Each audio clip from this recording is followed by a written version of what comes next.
Hello guys, कैसे हो आप लोग। टाइम वैल्यू ऑफ मनी लेके भाई आ गए हैं। बहुत ज़्यादा यू नो इम्पोर्टेंट टॉपिक है और बहुत ज़्यादा यूज़ होने वाला भी टॉपिक है। फाइनेंशियल एनालिसिस या प्लानिंग जो भी आप करना चाह रहे हो, आप रिटायरमेंट की प्लानिंग करना चाह रहे हो, आप इन्वेस्टमेंट डिसीजंस लेना चाह रहे हो, आप अपने फ्यूचर की प्लानिंग्स करना चाह रहे हो, एसआईपीज करना चाह रहे हो, लोन लेके चीजें देखना चाह रहे हो, मॉर्गेज प्लानिंग करना चाह रहे हो। So any kind of future planning if you are going to do, उसकी कैलकुलेशंस आज मैं यहाँ पे बताने वाला हूँ। And this is going to be very informative, very very mathematical also, because यहाँ पे कैलकुलेशंस रहेंगी। So I will strongly recommend कि आपके पास कोई कैलकुलेटर हो। ठीक है, either you can use a BA calculator if it is fine with you, और you can use this one also जो मेरे पास है। This one is your KCO MJ12D। You can use this calculator और any calculator जिसके अंदर थोड़ा बहुत आप पावर्स के साथ खेल सको, बिकॉज यहाँ पे पावर्स के साथ काफी काम आएगा। कहीं कहीं पे ई की पावर्स भी काम आएंगी, वो भी हम लोग देखेंगे। सो मेक श्योर कि आपके पास कैलकुलेटर हो ये सेशन चालू होने से पहले। एंड आई गारंटी यू कि ये सेशन देखने के बाद time value of money will be a cake walk, because it is literally the very basic topic of quants, जो कि क्वांट्स हम लोग बात करते हैं जब भी हम इन्वेस्टमेंट बैंकिंग के तरफ जा रहे हैं या फिर अगर हम फाइनेंशियल एनालिस्ट की तरफ जा रहे हैं। So every time this topic is something which will constantly पोक यू। हर जगह से ये चीज आएगी, आपको कैलकुलेट करनी पड़ेगी।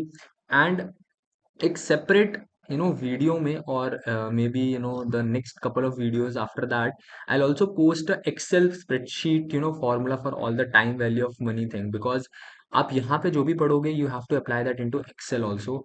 सो मे be in this video only I can tell, और लाइक अगले वीडियोज में वी विल सी कि कैसे ये चीज जाती है। But first I will build every basic of time value of money.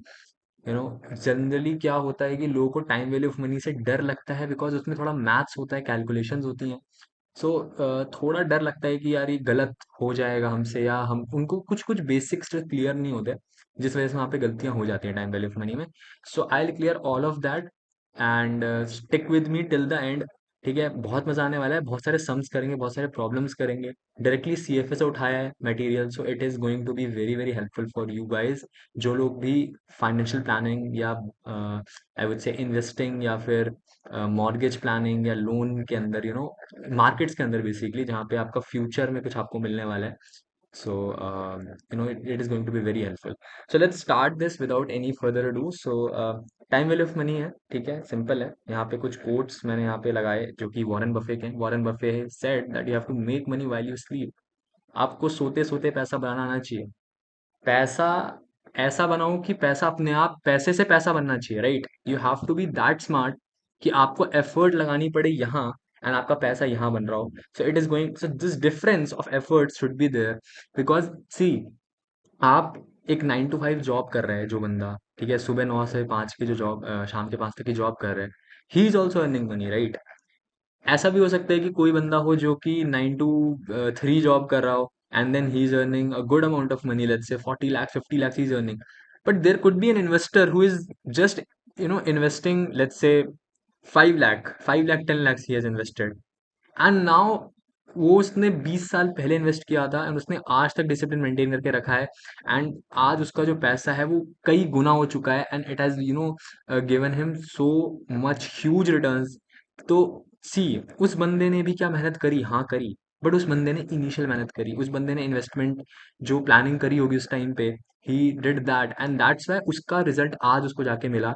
And comparatively अगर आप देखो तो किसी एक्टिवली इनकम अर्निंग गाय से उसने कम मेहनत करके ज्यादा पैसा कमाया। So that is something which is Warren Buffett saying to you guys कि आप जब सो रहे हो तब भी आपका पैसा बनना चाहिए, ऐसी आपकी स्ट्रैटेजीज होनी चाहिए। And I am not saying कि सिर्फ इन्वेस्टिंग वाले ही कमा रहे हैं, I am not saying that, I was just giving an example कि जब आप इन्वेस्ट करते हो you are giving efforts, definitely you are giving efforts, because see, कुछ कुछ चीजों में ऐसा होता है कि आप वहां पे इनिशियल एफर्ट्स या फिर फ्रीक्वेंटली जो आप एफर्ट्स डाल रहे हो ना, that has to be very qualitative.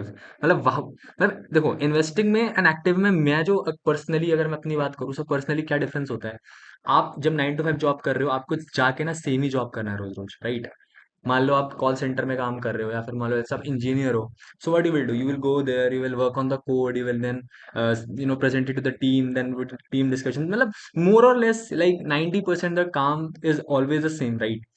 But in investing what happens, markets change, not only year wise, it will change daily only also. हो सकता है आज, अगर आपने मेरी पिछली वीडियो देखी होगी जो कि आपको आई टैब में यहाँ पे दिख जाएगी, पॉली गैप के बारे में जब हम लोग पढ़ रहे थे, वी सॉ कि वहां पे एक एक दिन कितना मैटर करता है। 3 महीने के अंदर 3 share prices drop, 3 different P D ratings हम लोग को दिखी वहां पे। सो इतना जो वॉलेटाइल मार्केट है, इतना जो सब कुछ होता रहता है मार्केट में, इतनी सारी चीजें चलती रहती हैं। सो डेफिनेटली जो एक इन्वेस्टर है, उसको टाइम टू टाइम अपना एफर्ट्स लगाना पड़ता है, but still when he स्लीप्स, he don't thinks about कि उसका पैसा बन रहा है कि नहीं बन रहा है। जबकि आप एक बार इन्वेस्ट करो, you invested in a long term, and comparatively you will be much, I would say, comfortable, right? So this is what it means. But don't take it into any other thing कि जो लोग invest नहीं कर रहे हैं वो पैसा नहीं कमा रहे, ऐसा कुछ नहीं है। मेहनत करोगे पैसा कमाओगे, दैट इज माई कोट, अगर इस कोट को नहीं देखना है तो। ठीक है। सो चलो नीचे आ जाते हैं, टाइम वैल्यू ऑफ मनी के बारे में बात करते हैं। टाइम वैल्यू ऑफ मनी क्या होता है? अब ये बहुत फैंसी सा यहाँ पे आपको दिख रहा होगा, ये बहुत fan, oh sorry, this, so this is very fancy, ठीक है, ये बहुत फैंसी सा, ये एक इन लोगों ने डेफिनेशन डाल के दे दिया। What I will say to you, simple words, what is time value of money?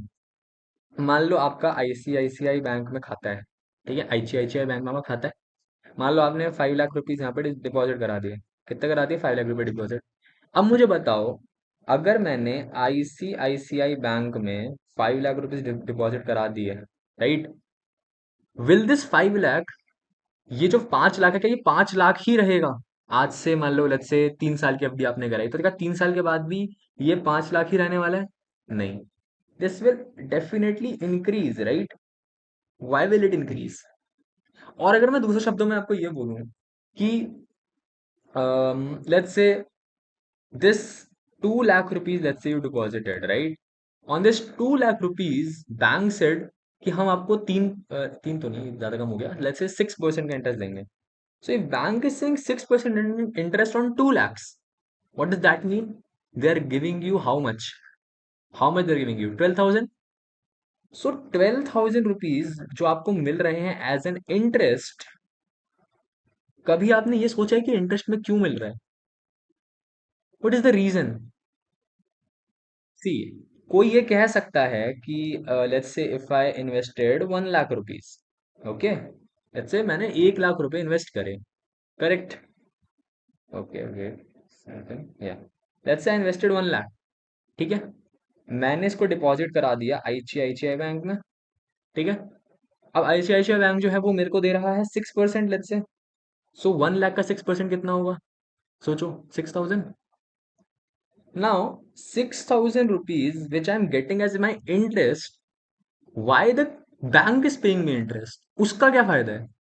कोई मेरे को बोलेगा कि भाई मैंने 1 लाख रुपए तेरे को देने हैं, तू मुझे 1,06,000 रुपए दे, वो क्यों देगा भाई? इसको तो नुकसान है।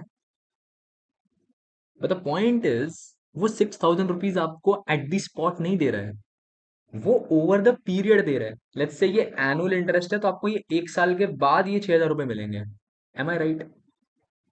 So what happens, time value of money is nothing but, आप अगर आज मान लो मार्केट में जाते हो, ठीक है, आप आज मार्केट में गए, ठीक है, आपको बड़ी अच्छी एक, लेट्स से, आपको एक शू शॉप दिखी, ठीक है। सो पर्सनली मेरे को शूज बहुत पसंद है, तो लेट्स से मैं शू के शॉप में गया और मैंने देखा कि भाई एक नाइकी के जूते पड़े, 10,000 के जूते पड़े, और मेरे को खरीदने हैं, ठीक है। तो मैं 10,000 रुपये लेके गया, मैंने खरीद लिया।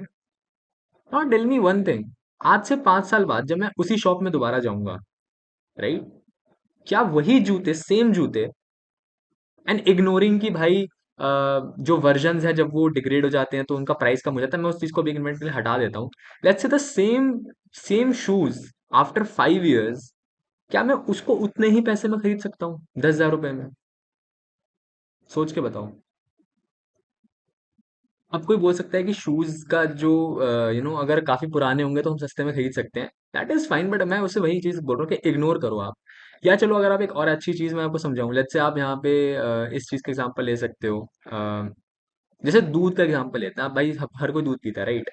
आज दूध का जो प्राइस है, क्या आज से 5 साल बाद भी वही प्राइस होगा? या फिर कोई भी चीज का प्राइस जो आज है, क्या आज से 5 साल बाद भी उसका प्राइस वही रहने वाला है, बढ़ने वाला है कि घटने वाला है? मोस्ट प्रोबेबली बढ़ने वाला है, राइट?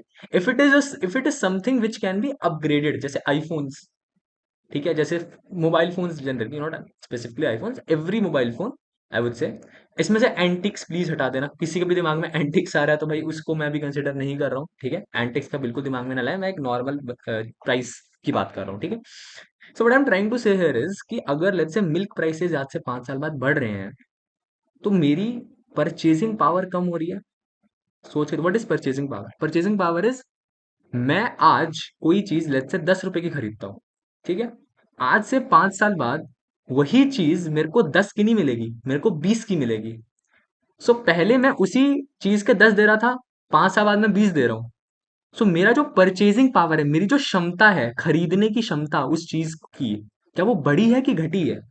वो घटी है ना। यार एक बात बताओ, अगर आज मेरे पास 10 रुपए है और मैंने 10 रुपए के मान लो एक पैकेट दूध ले लिया, वही दूध 5 साल बाद 20 रुपए का हो गया, तो जब मैं 5 साल बाद 10 रुपए लेके जाऊंगा अपनी जेब में, क्या मैं वो खरीद पाऊंगा? नहीं खरीद पाऊंगा ना। तो क्या मेरी पावर कम हुई खरीदने की? दैट इज परचेजिंग पावर, क्या मेरी कम हुई? या एग्जैक्टली exactly. तो परचेजिंग पावर कम होना is actually due to inflation. What is inflation? कोई भी कंट्री में इन्फ्लेशन क्या होता है? Inflation is when your prices of your goods and your services increase. जब आपके 10 रुपए का जो दूध था वो 20 का हो गया, ये जो 10 रुपए बढ़ा है, this is called inflation. This is called inflation when prices rise in a country, right? Due to many factors. Inflation बहुत सारे फैक्टर से इफेक्ट होता है, ठीक है? Supply demand is like the the core, I would say, reason for that. But उसके अंदर हम कभी और जाएंगे, because that is a complete economic part. अभी जो हम बात कर रहे हैं that is only about the mathematical aspect of it, what is time value of money, ठीक है? सो अब मैं एक डेफिनेशन ये पढ़ा देता हूँ, अच्छा? And then coming back to the example, when I said 1 lakh rupees I have deposited 6%, it is giving me, the bank is giving me 6%. That means that bank after 1 year 6,000 he is giving me. अब मैं आपको एक बढ़िया एक trick बताऊं, बहुत मस्त inside fact. 1 साल के बाद ये 1 लाख रुपए जो होगा ना, ये बैंक के लिए 1,06,000 से कहीं ज्यादा वैल्यूएबल होगा। दैट्स वाई वो आपको 6,000 इंटरेस्ट पे कर रही है। वैसे भी अगर आप बैंक का स्ट्रक्चर में, अगर आपने मेरे पिछले वीडियोस में देखा होगा ना, तो मैंने उसमें बताया था कि बैंक्स जो होती है ना, वो जनरली पैसा कैसे कमाती हैं। बैंक्स पैसा कमाती है by giving the by taking FDs from people on low interest. मतलब बैंक जो होगी ना, वो क्या करेगी, ये जो लोग हैं ना, इनसे पैसा उठाएगी, ठीक है? ये उठाएगी एफडी के, ठीक है? And then let's say low interest rates, very low interest rates, ठीक है? और इसको लेंड कर देती है हाई इंटरेस्ट रेट पे। That is called the primary business of banks. जो आपके थोड़े से जैसे होम लोन्स के लिए दे दिया, या कार लोन के लिए दे दिया, है ना, etcetera etcetera. So what happens, bank क्या करेगा, लेट्स से इसने एफडी उठाई 5% पे, ठीक है? किसी को दिया 10% पे। सो जो बीच का 5% है, वो खा गया, वो इसकी इनकम है। समझ में आया? मान लो किसी से उसने, जैसे हमने दिए थे 1 लाख रुपए, ठीक है? अब हुआ क्या रहा होगा, अब समझना इस चीज को। मैंने 1 लाख रुपए की जब एफडी कराई होगी ना आईसीआईसीआई में, तो आईसीआईसीआई बैंक ये नहीं करेगा कि उस 1 लाख की एफडी को पड़े ही रहने देगा लॉकर में, नहीं। वो क्या करता है, 1 लाख रुपए को किसी को लेंड कर देता है। और कितने पे करेगा? लेट्स से मान लो कर लेगा 9% पे या 12% पे, डिपेंड करेगा आप कौन सा लोन ले रहे हो, किस तरीके के टर्म्स एंड कंडीशन है। सो होता क्या है ना, अगर बैंक आपको 6% पे भी कर रहा है, तो वो 3% या 6% कमा भी रहा है, क्योंकि जिसने लेंड भी तो किसी को किया ना, वही सेम मनी। मतलब आप ये समझो, यही सेम मनी, यही जो 1 लाख रुपए है, दिस पर्टिकुलर 1 लाख, ये एक के लिए क्या है, एक के लिए बोरिंग है और एक के लिए एसेट है, मतलब एक के लिए लाइबिलिटी, के लिए एसेट है। तो जिसके लिए लाइबिलिटी है, बैंक के लिए लाइबिलिटी है, जब 1 लाख रुपए जो उसको इंटरेस्ट पे करना है वो कम है, और एसेट से जो उसको रिटर्न आ रहा है वो ज्यादा है।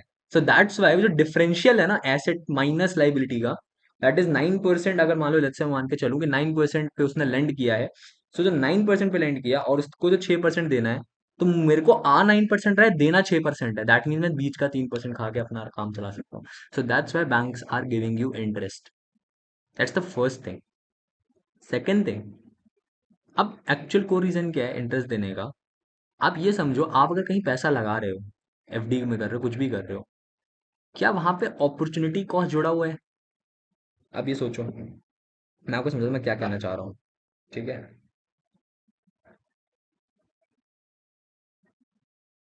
So what I am trying to say is there is a opportunity cost which is, चलो उस पे हम आएंगे, अपॉर्चुनिटी कॉस्ट पे भी आएंगे, बट उससे पहले let's actually read the definition also. ठीक है, लिख दिया तो पढ़ना तो पड़ेगा ही. Financial principle stating that money available today is worth more than the same amount in future due to its potential earning capacity. कुछ समझ में आया? नहीं आया समझ में? मैं समझाऊं. देखो, आज आपने कहीं 100 रुपये लगा दिए. ओ सॉरी, मैं बीच में आ रहा हूँ, एक मिनट.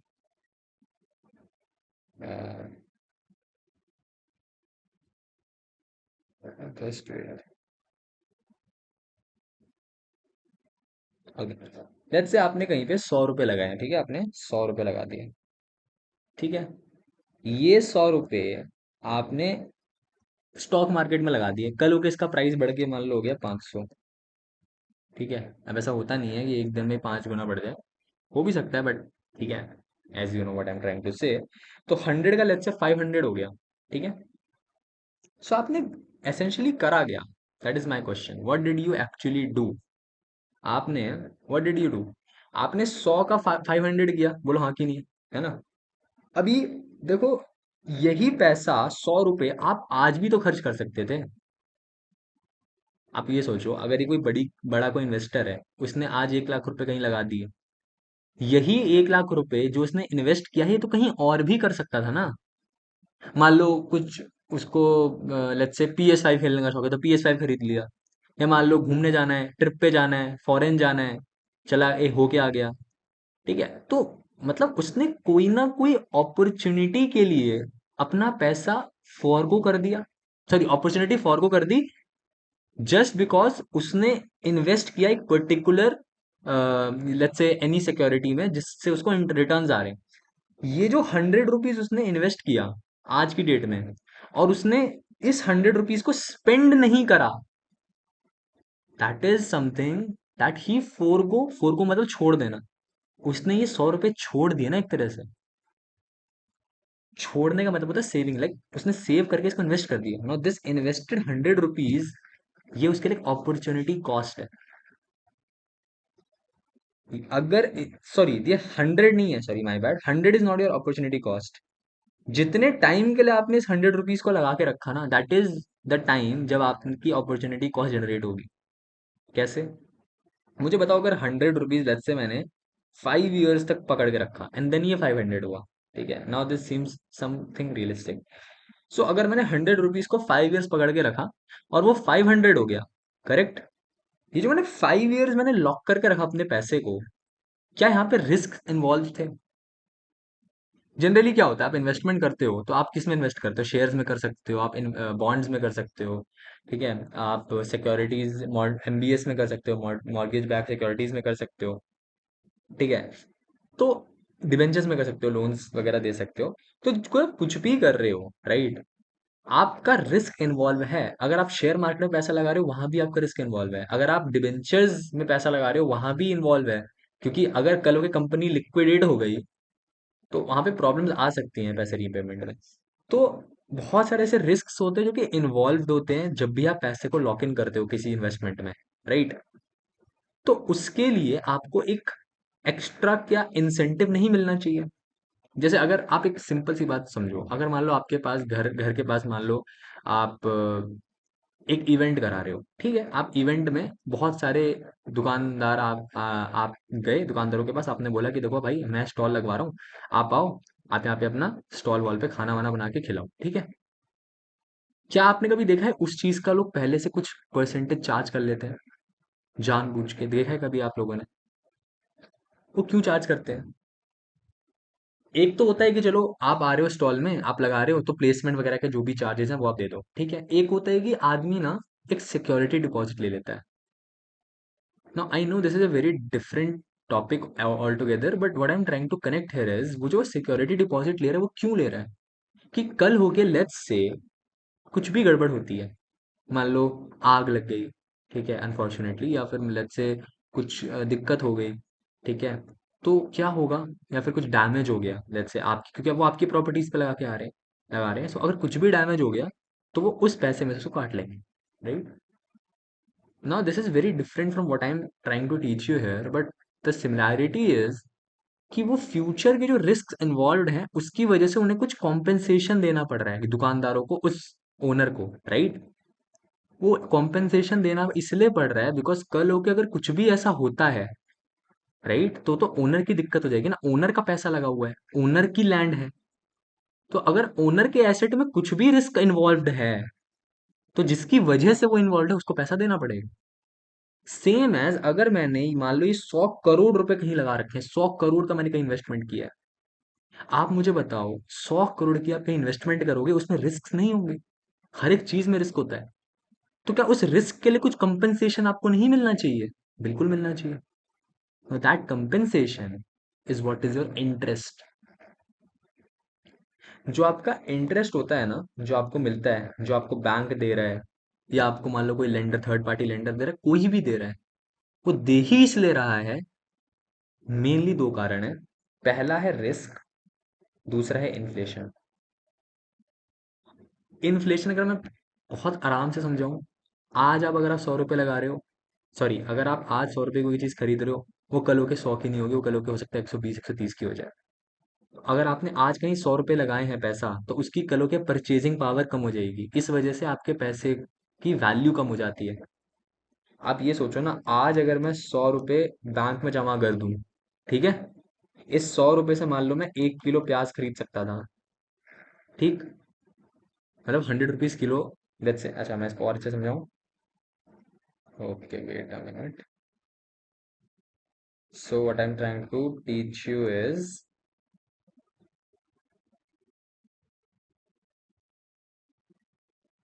अगर आपने अगर आपने क्या करा, अगर आपने let's say, okay what should I take, let's say 100 kg is the 100 rupees per kg, this is the current price of onions, ठीक है, आप प्याज खरीदने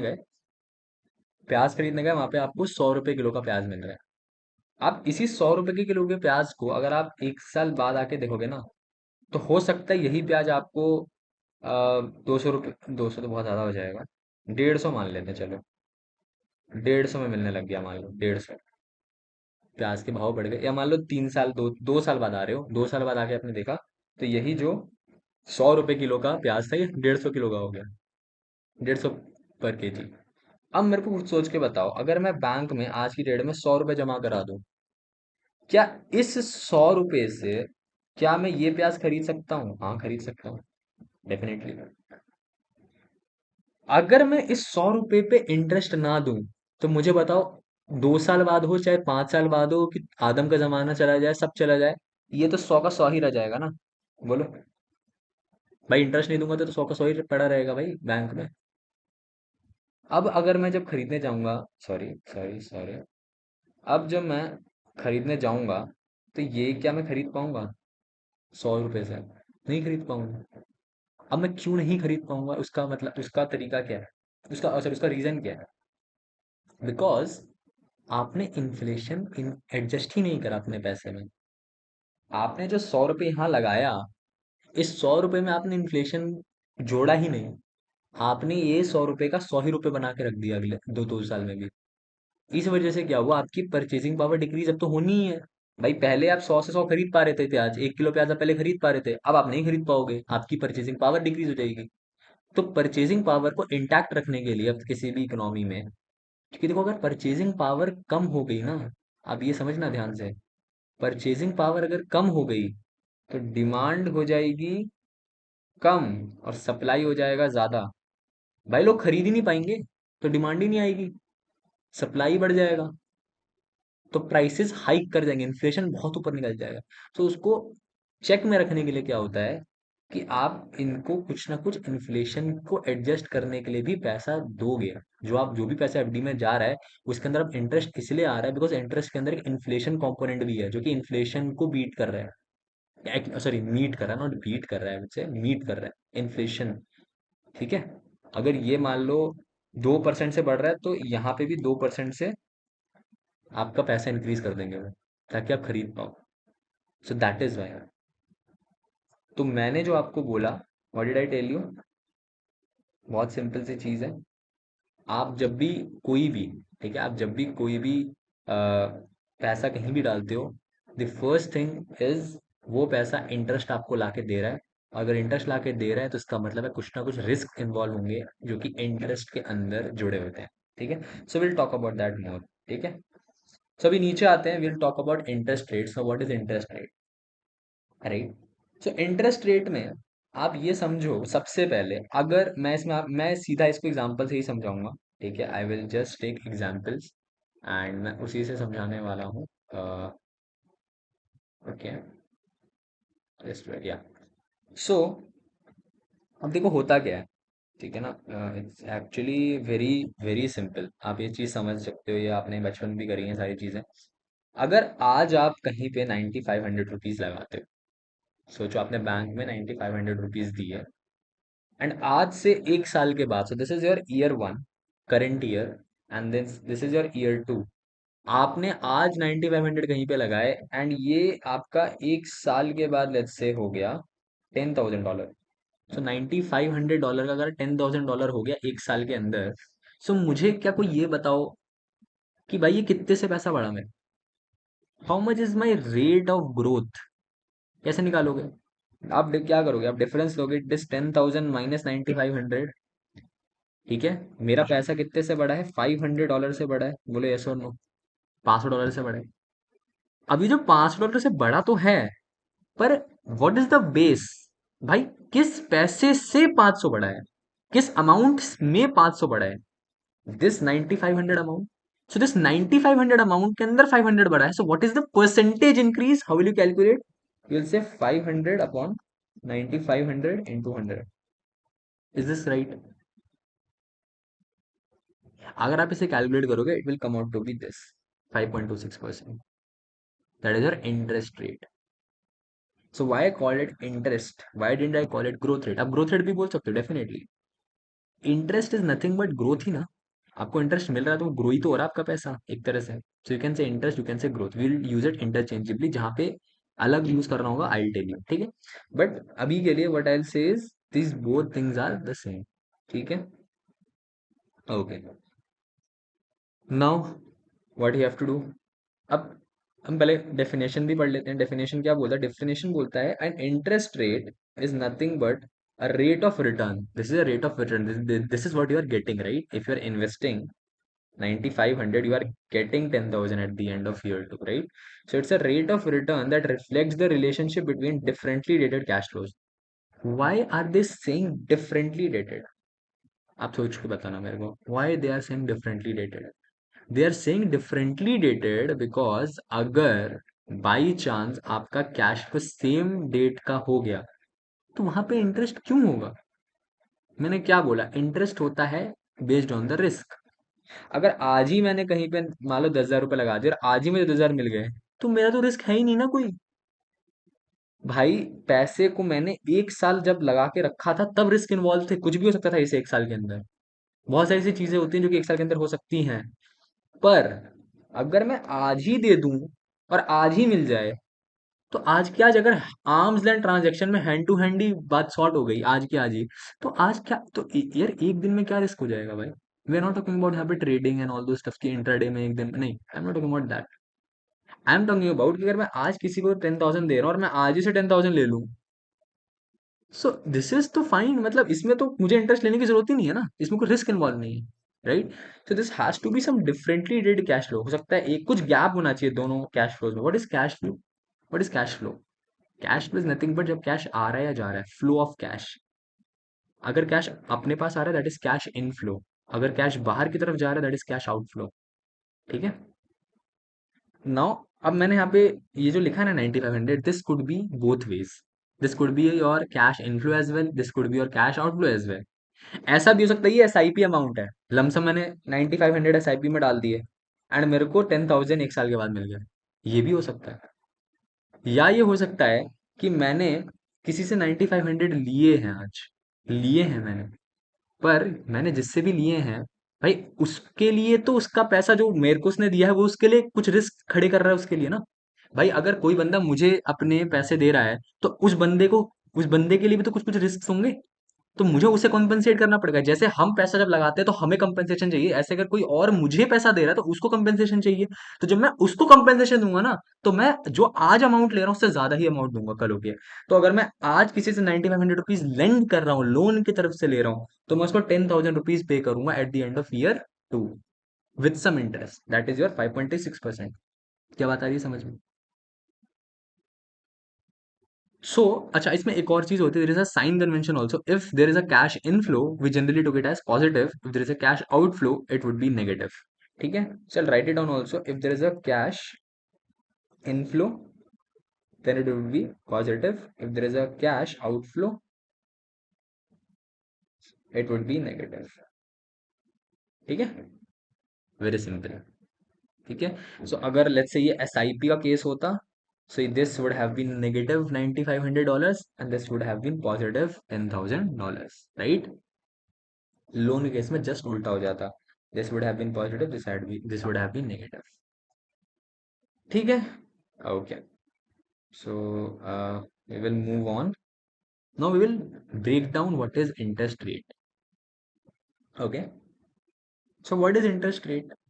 Interest rate is nothing but, a opportunity cost that the value that the investors forego by choosing a particular course of action। I told you what is an opportunity cost। मैं आज कोई opportunity के चक्कर में, right? This is a opportunity cost। So I had an opportunity, right? But I'm actually foregoing it। There is a value। There is a value that the investors are foregoing। यही पैसा जो वो FD में लगा रहे हैं, कहीं लगा रहे हैं, वो कहीं और भी लगा सकते थे। ठीक है, बट वो क्योंकि तुम्हारे इन्वेस्टमेंट में लगा रहे हैं तो उनका कुछ रिस्क इन्वॉल्व है, उनके कुछ अपॉर्चुनिटी कॉस्ट इन्वॉल्व है, जिस वजह से उनको इंटरेस्ट हम लोग पे करते हैं। ठीक है, नाउ जो भी इंटरेस्ट होता है ना, जनरली देखो क्या होता है, जब आप बैंक में जाते हो, जैसे आप गए मान लो आईसीआईसीआई बैंक में, आईसीआईसीआई बैंक को आपने बोला कि भाई मेरे को 5 लाख रुपए डिपॉजिट कराने हैं। ठीक है, आईसीआईसीआई बैंक बोलेगा ठीक है 5 लाख रुपए लाओ, लाओ 5 लाख रुपए। 5 लाख रुपए आपने दिए। ठीक है, अब आप बोलोगे मेरे को चाहिए इसका एक का डबल, एक का डबल करके दो। ठीक है, अब एक का डबल करके वो देगा तो कितना इंटरेस्ट रेट चार्ज करेगा उस हिसाब से? फिर 100%, है ना, 100%। अब मेरी बात समझना ध्यान से। अब ये तो हो गया मजाक वाला एग्जाम्पल, अब थोड़ा सा सीरियस एग्जाम्पल आ जाते हैं। आप मान लो गए लक्ष्मी चिट फंड में। किस में गए आप? लक्ष्मी चिट फंड, सबको याद है लक्ष्मी चिट फंड। ठीक है, लक्ष्मी चिट फंड के पास आप जब गए, आपने बोला देखो आप लोगों की स्कीम बड़ी लुक्रेटिव है, 21 दिन में पैसा डबल, और मुझे 21 दिन में पैसा डबल चाहिए। ठीक है, तो नहीं, उसने बोला कि 21 दिन में पैसा डबल नहीं चाहिए मेरे को भाई, क्योंकि मेरे को पता है इसमें फ्रॉड वर्ड हो जाएगा, आप मेरे को कुछ बढ़िया थोड़ा सस्ता टिकाऊ सा कुछ प्लान बता दो। ठीक है, और मैं अपना पैसा आपके यहाँ जमा कर दूँ। तो आप गए लक्ष्मी चिटफंड के पास, आपने बोला भाई ये लो 1 लाख रुपए, और मुझे कुछ इंटरेस्ट इस पे चाहिए, हर मान लो साल में चाहिए। अब होता क्या है कि जो बैंक होती है ना, बैंक होती है बड़ी चालाक। बैंक क्या करती है, बैंक आपको एक इंटरेस्ट रेट बोलती है। बैंक बोलेगी देखो आप 1 लाख रुपए मुझे दे रहे हो, तो आप क्या करो, 1 लाख रुपए में हम आपको देंगे 10% इंटरेस्ट। अब मैं खुश, 10% इंटरेस्ट मिल रहा है मेरे को 1 लाख का, मतलब हर महीने 10,000 10,000 10,000 10,000, मान लो अगर महीने के हिसाब से तो 10,000, साल के हिसाब से है तो 10,000। ठीक है, उस हिसाब से। अब मान के चलते हैं कि हम लोगों को 10,000 रुपये मिल रहे हैं। सवाल ये खड़ा होता है कि बैंक ने तो ये बोल दिया कि 10% इंटरेस्ट रेट है, आपको 10% मिलेगा। पर अगर मान लो मुझे साल के बजाय महीने का मिल रहा है, महीने महीने इंटरेस्ट मिल रहा है, या मान लो हर 6 महीने पे इंटरेस्ट मिल रहा है। जनरली क्या होता है, बैंक आपको हर 6 6 महीने पे इंटरेस्ट देती है। बैंक आपको क्या बोलेगी, आपने 1 लाख रुपए जमा कराए, हम आपको इंटरेस्ट 10% का देंगे। पर वो ये नहीं बताएगी कि 10% का जो मैं इंटरेस्ट दे रही हूँ, जो मैं हर 6 6 महीने पे दे रही हूँ, क्या मैं 10% उस 6 महीने पे दे रही हूँ या 10% साल का दे रही हूँ? तो बैंक जो होती है, बैंक अब मतलब ऐसा नहीं कि बैंक छुपा रही है। बैंक क्या लिखती है, बैंक पता है क्या लिखती है, बैंक का एक टर्मिनोलॉजी होता है। कभी भी अगर आप देखोगे किसी भी टर्म शीट पे भी आपको दिखेगा 10% पर एनम कंपाउंडेड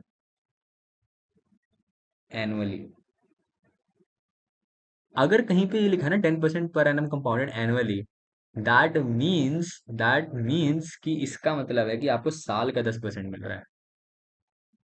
अब इसमें चालाकी ये भी हो सकती है, अगर बैंक लिख दे 10% पर एनम, यहां तक तो सब बढ़िया चल रहा था, पर अगर लिख दे कंपाउंडेड सेमी एनुअली, अब यहाँ लफड़ा है।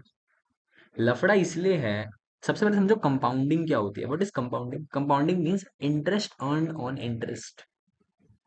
कहने का मतलब ये है, चलो इसको समझाने से पहले मैं थोड़ा सा कंपाउंडिंग समझा देता हूँ, then I will come back to this. Let's say आपका पैसा आपने 100 रुपये कहीं लगाया, ठीक है। मुझे बताओ, सिंपल इंटरेस्ट सबने पढ़ा है। अगर मेरा रेट ऑफ इंटरेस्ट 10% है, तो ये 10% एक साल के बाद, अगर ये 10% के ऊपर सौ सौ रुपये के ऊपर 10% लगा दूं अगर, एंड देन एक साल के बाद यही पैसा 110 रुपये हो जाएगा, बोलो हाँ कि नहीं। फिर से एक साल के बाद क्या यही पैसा 121 रुपये का हो जाएगा, हाँ कि नहीं। भाई 110 में कितना ऐड हो जाएगा, 11 ऐड हो जाएगा ना।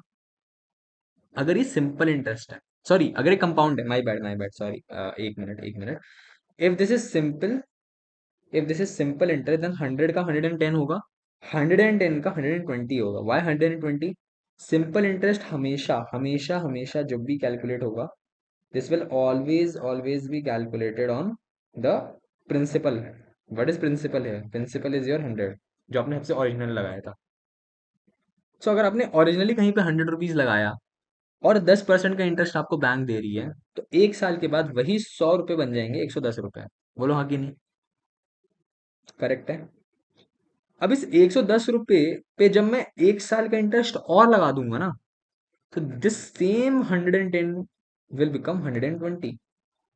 सिंपल इंटरेस्ट में कभी भी इंटरेस्ट कंपोनेंट चेंज नहीं होता। क्यों नहीं चेंज होता? बिकॉज रेट कांस्टेंट है, आपका प्रिंसिपल अमाउंट वही रहेगा जो आपने स्टार्टिंग में लिया है।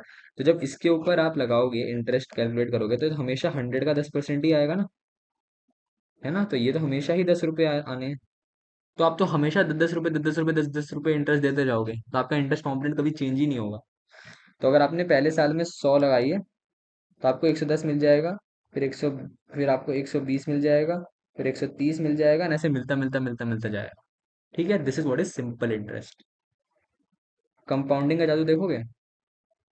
कंपाउंडिंग का जादू दिखाता हूँ मैं। कंपाउंडिंग का जादू देखो ये है कि होता क्या है ना, इसी को समझना। आपने अगर 100 रुपये लगाए, कंपाउंडिंग की बात करूंगा अब मैं।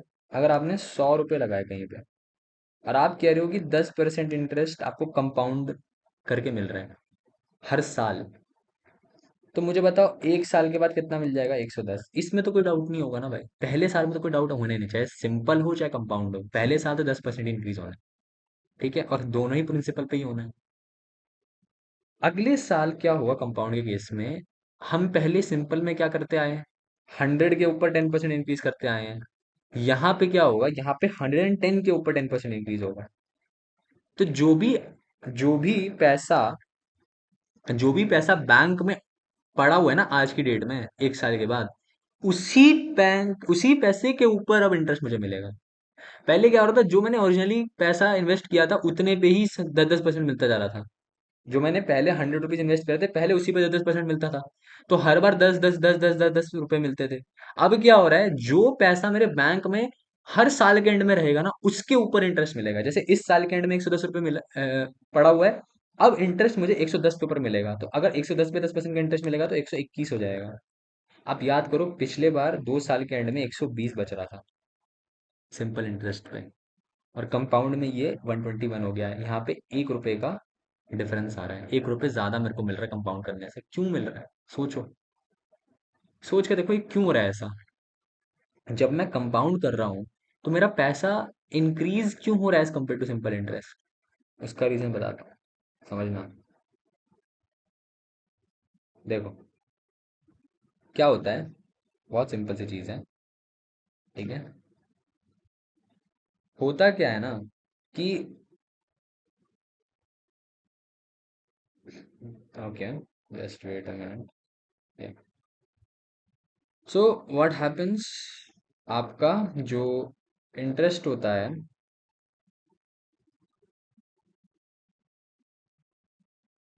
just giving me some kind of yeah, ठीक है। तो ऐसे 100 रुपीज है आपके पास ना, 100 rupees if you invest you it became 120, then it became 130 if the rate is 10% per annum. बोलो हाँ कि नहीं? जब रेट 10% था तो आपका पैसा सिंपल इंटरेस्ट के केस में ऐसे ग्रो कर रहा था, ठीक है। पर जैसे ही कंपाउंड की बारी आई, what happened, what changed actually, जो आपका 100 रुपये था वो बना 110, सॉरी यहाँ भी 110 ही होगा, ये 120 होगा, and this became 121, this became 121। तो मुझे ये बताओ, पहले साल तो कोई डिफरेंस वैसे भी नहीं आएगा, बिकॉज पहले साल क्या हुआ है, प्रिंसिपल तो सेम ही रहा ना जिसके ऊपर आप 10% इंक्रीज कर रहे हो। पर अगले साल चेंज हो गया ना, यहाँ पे आपने इसके ऊपर 10% इंक्रीज मार दिया, और मतलब इसका सॉरी इस पे नहीं, सॉरी इसका 10% ही इंक्रीज करा है। पर यहाँ पे आपने इसका 10% इंक्रीज कर दिया है, तो देर इज अ डिफरेंस। और अगर आप ध्यान से देखो, जब आपने 100 रुपये पे 10% इंक्रीज किया था, तो that was the original amount. Compound के केस में जब आपने 110 पे किया ना, so not only did you actually increase 10% of 100, you also increase 10% of 10 rupees. कहने का मतलब क्या है, आप ऐसे समझो, ईयर वन में आपने 100 रुपये डाले हैं, हाँ कि नहीं? अब आप जब ईयर टू में आए, एंड देन लेट्स से आप ईयर थ्री में आओगे, ठीक है, दीज आर द 3 इयर्स। पहले आपने 100 रुपीज डाला, this was your principal, what was your interest, nothing, nothing was your interest. Then what happened after year two, this principal तो चेंज होता नहीं है, interest part change, interest 10 rupees आ गया, ठीक है। ईयर थ्री में क्या हुआ, प्रिंसिपल वही रहा, प्रिंसिपल कभी चेंज नहीं होता, कभी प्रिंसिपल चेंज नहीं होता। यार इंटरेस्ट पार्ट बिकम्स 21, हमने देखा। बट ये 21 हुआ कैसे? पहले मैं क्या करता था ना, पहले मैं इस अमाउंट प्रिंसिपल अमाउंट के ऊपर ही 10% इंक्रीज करता था लेके, ठीक है। अब क्या हो रहा है, अब आप इस 100 पे भी कर रहे हो 10% इंक्रीज, और आप इस 10 रुपए भी पे भी कर रहे हो 10% इंक्रीज, बिकॉज आप टोटल इस सम पे 10% इंक्रीज कर रहे हो कंपाउंडिंग के अंदर। तो हो क्या रहा है, इसका जब 10% करोगे तो नॉर्मली 10 रुपये आना चाहिए था, 10 रुपये बढ़ना चाहिए था। अगर 10 रुपये बढ़ता तो वो सिंपल इंटरेस्ट के इक्वलेंट आ जाता। बट फर्क ये है कि कंपाउंडिंग के केस में जो इंटरेस्ट आपने पहले साल में कंपाउंड करके कमाया, आपने उसके ऊपर भी इंटरेस्ट एक तरह से अर्न किया। तो आपने इस 10 रुपए पे भी 10% इंटरेस्ट अर्न किया। दैट्स वाई 10 का 10% होता है 1 रुपया। दैट्स वाई आपको एक एडिशनल 1 रुपया मिला था कंपाउंड करते वक्त at the end of year two. Year three का मतलब है at the end of year two, because ये पहला साल, ये दूसरा साल है। बोलो क्या बात आ रही है समझ में? ये कॉन्सेप्ट की क्लैरिटी है तो मेरे को बताओ, ये कॉन्सेप्ट समझ में आएगा तुम लोगों को? हाँ, इज दिस क्लियर? अब क्या कर सकते हैं इसके अंदर, अब ये चीज आगे समझ में, तो अब हम ऊपर जा रहे हैं, ठीक है। तो लेट्स गो अप। सो अभी मैं क्या समझा रहा था, कि बैंक जो होती है ना वो ऐसा कुछ स्टेट करेगी, 10% पी ए कंपाउंडेड सेमी एनुअल, ठीक है। सो जब भी बैंक ऐसा कोड करती है 10% सेमी एनुअली ऐसा करके, right. So, what happens when they say 10% PA compounded semi-annually? That actually means कि क्या हो रहा है ना, कि बैंक आपको जो ये 10% कोट करती है, this is your coated interest rate that the bank quotes. So this particular interest rate that the bank quotes, it's actually annually, ये हमेशा ना एनुअली ही होता है। मतलब बैंक क्या करेगी ना, भले कंपाउंड हर 6 महीने पे करे, भले कंपाउंड महीने महीने पे करे, भले कंपाउंड हफ्तों में करे, भले कंपाउंड डेली करे, जनरली या क्वार्टरली करे, जनरली क्या होता है, बैंक जो होती है वो आपको एक जो इंटरेस्ट रेट देगी ना वो साल का देगी। अब आप बोलोगे यार, ऐसा क्यों करती है बैंक? बैंक इसलिए ऐसा करती है बिकॉज बैंक को भी एक यूनिफॉर्मिटी मेंटेन करना है। बिकॉज सी, बैंक के जो लेट्स से लेंडर्स होंगे, या जो बैंक में जिन्होंने जो उनके डिपॉजिटरीज होंगे, जिन्होंने डिपॉजिट्स करा के रखे होंगे, एफडी करा के रखी होंगी, अब बैंक ये तो नहीं कर सकता हर टर्म शीट पे कि हर टर्म शीट पे एक परसेंटेज निकाल के दे और फिर उसको क्वार्टर है तो 4 से डिवाइड करे, सेवन है तो 2 से डिवाइड करे। ऐसा तो करके नहीं कर सकता। ऐसे तो हजार कितने हजारों लाखों लोग लेते हैं, क्या सबका ऐसे ही करेगी वो? तो वो एक यूनिफॉर्मिटी मेंटेन करने के लिए, एक बेस मेंटेन करने के लिए क्या करती है, एक स्टेटेड एनुअल इंटरेस्ट रेट कहते हैं जिसे हम कोटेड इंटरेस्ट रेट भी कहते हैं। So this is the interest rate which banks quotes whenever you to take loan or whenever you give FD। तो हमेशा आपको एक इंटरेस्ट रेट जो बताएगी बैंक, वो हमेशा साल के हिसाब से बताएगी। हाँ, कुछ केसेस में अगर आप उनको बोलोगे तो वो आपको लाइक आपको पीरियोडिक इंटरेस्ट रेट भी बता सकते हैं। पीरियोडिक इंटरेस्ट रेट क्या होता है वो मैं बताऊंगा कुछ देर के अंदर। ठीक है। So stated annual interest rate is what the bank quotes you.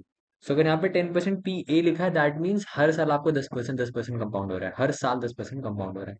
But मैं आपको बाद में जाके ये भी बताऊंगा कि जो 10% है ना, दिस इज एक्चुअली नॉट, मतलब जैसे आप ये कह सकते हो कि this is a fake interest rate. मतलब मैं तो सिर्फ फेक इंटरेस्ट रेट बोलता हूँ बिकॉज लोगों को क्या लगता है ना, लोगों को लगता है कि अगर 10% पीए कंपाउंडेड सेमी एनुअली का मतलब ये है कि एक साल के बाद मेरा पैसा 10% बढ़ जाएगा, and that is the first mistake which every one does.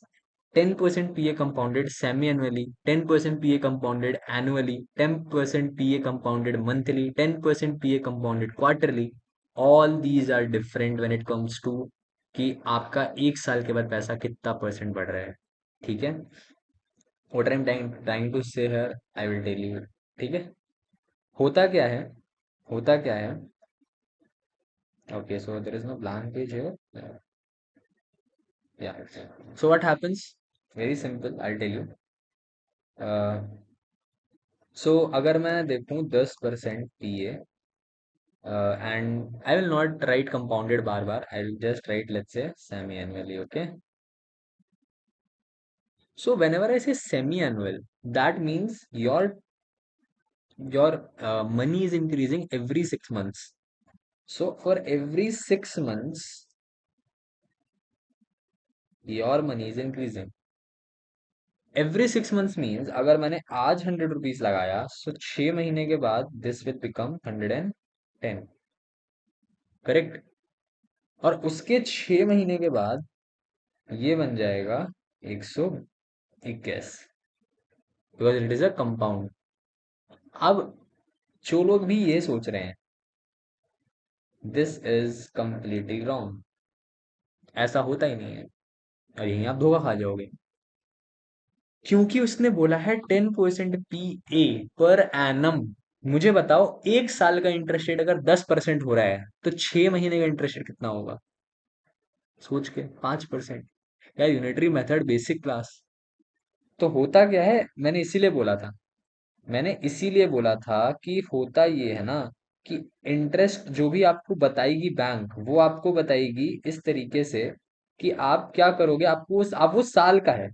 अब आपको करना क्या पड़ेगा, आपको अपने एक पीरियड, जो भी पीरियड में आपकी कंपाउंडिंग हो रही है, आपको उसका इंटरेस्ट रेट निकालना पड़ेगा। That is called periodic interest rate.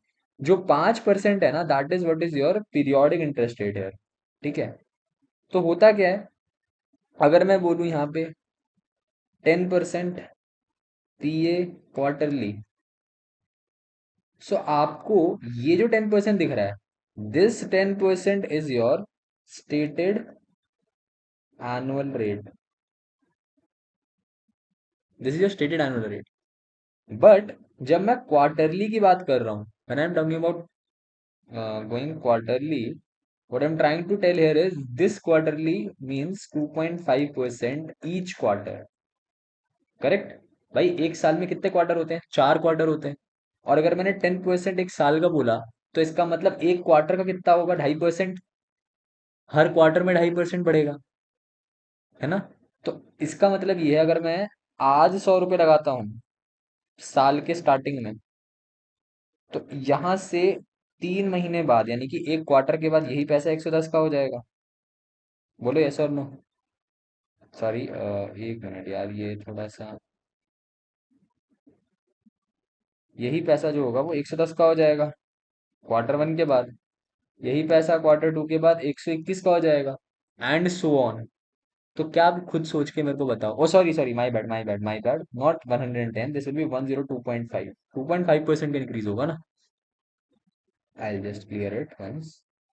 What I am saying here is, अगर मैं पैसा लगा रहा हूँ लेट्स से 100 रुपीज, आज मैंने सॉरी, मैंने आज 100 रुपीज लगाए, 1000 रुपीज लगाए लेट्स से, 1000 रुपीज मैंने क्वार्टर वन के बाद, this will be 1000 plus 2.5%। After quarter two this will be your, जो भी ये वैल्यू है, let's say this value is X, this X plus 2.5%। ठीक है। सो आप देख सकते हो हर एक क्वार्टर में जो इंटरेस्ट रेट से वो बढ़ रहा है, अगर मुझे वो निकालना है, what I have to do is I have to take the value. जैसे अगर मैंने 10% पीए क्वार्टरली बोला था, so this annual interest rate which the bank has quoted me, this 10%, I have to divide that by 4। अच्छा, what does this 4 represent? This 4 is nothing but your M. We denote it as M. What is M? M is your number of compounding periods. Number of compounding periods. This is number of compounding periods. कितने periods हैं एक साल के अंदर, आपका एक साल के अंदर जो आपका पैसा कंपाउंड हो रहा है, उसकी फ्रीक्वेंसी क्या है, नंबर ऑफ पीरियड्स क्या है। अगर मैं बोल रहा हूँ क्वार्टरली, तो साल में 4 बार आपका पैसा कंपाउंड हो रहा है। अगर मैं बोलूंगा सेमी एनुअली, तो सेमी एनुअल का मतलब क्या है, 6 6 महीना, मतलब साल में 2 बार कंपाउंड हो रहा है। अगर मैं बोल रहा हूँ डेली, डेली केस में लोग 365 लेते हैं, तो 365 टाइम्स आपका पैसा कंपाउंड हो रहा है। So always divided by the M, and where M is what, your number of compounding periods, या फिर मैं इसको बोल सकता हूँ फ्रीक्वेंसी। कितनी फ्रीक्वेंसी से आपका पैसा कंपाउंड हो रहा है एक साल के अंदर। Number of compounding periods in 1 year, this is very important. एक साल की बात हो रही है यहाँ पे, this is very very important. एक साल के अंदर आपका पैसा कितना कंपाउंड हो रहा है, क्या बता रही है समझ में। अब मैं जो बोल रहा था ना कि वो जो 10, ये जो 10% है, दिस इज एक्चुअली फेक। लोगों को लगता है 10% पीए क्वार्टरली का मतलब है कि एक साल के बाद, क्योंकि यहाँ पे पर एनम लिख दिया ना, तो लोग क्या कहते हैं कि भाई हर साल 10-10% बढ़ेगा। ऐसा नहीं है। एक्चुअली में क्या होता है, ये ऐसा काम नहीं करता। ये कैसे काम करता है वो समझना। अगर मैं बोल रहा हूँ, लेट्स से इफ आई से, let's say if I say 10%, 10% per annum, ठीक है, and let's take it what, let's say semi, ठीक है। I am saying my money is actually growing, is actually compounding at 10% per annum, compounded semi-annually. Compounded semi-annually. So what happens? Sorry. What happens? Now let's say if I put 100 here, मैंने यहाँ पे 100 rupees लगाए. This 100 rupees, okay, I'm actually getting in the way. Let's say this 100 rupees I have put here, okay. Now this 100 rupees is actually going to grow in 6 months. 6 months के अंदर ये पैसा grow होगा। ये 6 months पे grow होके पैसा हो जाएगा 110। 110 गलत है सही है, गलत है। 110 नहीं होगा। नो, ये पैसा 110 होगा क्या, नहीं। व्हेन आई से 100, sorry when I say 10% per annum compounded semi annually, that means what is your periodic interest rate, 10% by 2, कि एक पीरियड में कितने परसेंट से बढ़ रहा है, 5%। बोलो, क्लियर। 5% से मेरा पैसा ग्रो कर रहा है, ठीक है। तो 100 में 5% इंक्रीज करोगे तो 105, इसके अंदर 5% इंक्रीज करोगे तो what will be, I think this will B 120, let's do it, 110.25, 110.25, this will be your money, ठीक है। सो आफ्टर वन ईयर आपका पैसा कितना बन गया, 110.25 बन गया आपका पैसा, बोलो हाँ कि नहीं। अब मुझे एक बात समझाना, ध्यान से सोच के समझना, ठीक है। आपका पैसा 100 रुपीज था यहाँ पे, बोलो यस और नो, था। यही पैसा जब आपने एक साल के बाद देखा, तो वो 110.25 था, बोलो हाँ कि नहीं। अब जो बैंक ने आपसे बोला था कि 10% दूंगा, सेमी एनुअली दूंगा। पर आपने इसको खा गए, और खा के आप सिर्फ पीए पीए पे रह गए। आपने बोला कि भाई 1 साल के बाद 10% मिल जाएगा इसका मतलब। तो मैंने क्या बोला था, आप कर रहे हो गलती। आप क्या कर रहे हो, आप कर रहे हो गलती। क्यों गलती कर रहे हो, अब देखो। अगर मैं आपकी बात मान लूं और आपने जो मेरे को बोला वो समझ लूं, तो आपने तो बोला था कि 10% पिए का मतलब है कि 1 साल के बाद 10% मुझे मिल जाएगा। भाई 1 साल के बाद बताओ मुझे कितना मिल रहा है। 110.25। ये जो 0.25 एक्स्ट्रा मिल रहा है, ये किसका मिल रहा है। मैंने पहले ही बताया था एग्जांपल देके, जो इसमें 1 रुपया डिफरेंस आ रहा था, क्या बोला था, कंपाउंडिंग का डिफरेंस है वो। एक्चुअली में हो क्या रहा है, 1 साल के अंदर 2 बार कंपाउंड हो रहा है पैसा तुम्हारा। जब तुम्हारा पैसा 2 बार कंपाउंड हुआ होगा 1 साल के अंदर, तो क्या 1 साल के अंदर तुमने इंटरेस्ट के ऊपर इंटरेस्ट भी अर्न किया होगा, बोलो हाँ कि नहीं। तो वो, how can this be same as अगर मैं 100 में 10% इंक्रीज कर दूं डायरेक्टली और 110 बना दूं, ये सेम हो ही नहीं सकता। These two are not same. एक minute, these two here if you see. एक मिनट यार, किस तरफ जाऊं मैं, या ये जो 100 रुपए है ना, ये जो 100 रुपए है एंड ये जो 100 रुपए है, ये दोनों इक्वल नहीं है। ये 100 रुपए से जो 110 बना, और ये 100 से जो 110.25 बना, दिस इज कम्प्लीटली डिफरेंट। यहाँ पे एग्जैक्टली 10% इंक्रीज हुआ है, बट यहाँ पे 10% से थोड़ा सा ज्यादा इंक्रीज हुआ है, क्योंकि बीच में कंपाउंडिंग भी हुई है। अब आप मेरे से पूछोगे एक्चुअली में इंक्रीज हुआ कितना है, वो भी आप निकाल सकते हो। दैट विल बी 10.25, क्योंकि 0.25 एक्स्ट्रा था, अपॉन इंक्रीज 100 पे ही हुआ है, और 100%, दैट विल बी योर 10.25%। आ रही बात समझ में। क्या ये 10.25% और क्या ये 10%, मतलब बैंक आपको कह रही है कि हम आपको 10% देंगे, और वो कह रही है कि हम सेमी एनुअली कंपाउंड करके देंगे। तो एक्चुअली में बैंक आपको 10% जो बोल रही है ना, वो तो उसका स्टेटेड एनुअल इंटरेस्ट रेट है, जिससे आप अपने पीरियोडिक इंटरेस्ट रेट पे जा सकते हो निकाल के। लेकिन एक्चुअली में जो आपको इंटरेस्ट अर्न हो रहा है 1 साल के बाद, that will be different, that will B actually more, because जैसे जैसे आप अपनी कंपाउंडिंग फ्रीक्वेंसी आप अपनी इंक्रीज करोगे ना 1 साल के अंदर। अगर ये सेमी एनुअल है तो लेट्स से, सी अगर ये सेमी है तो ये 10.25% हो रहा होगा।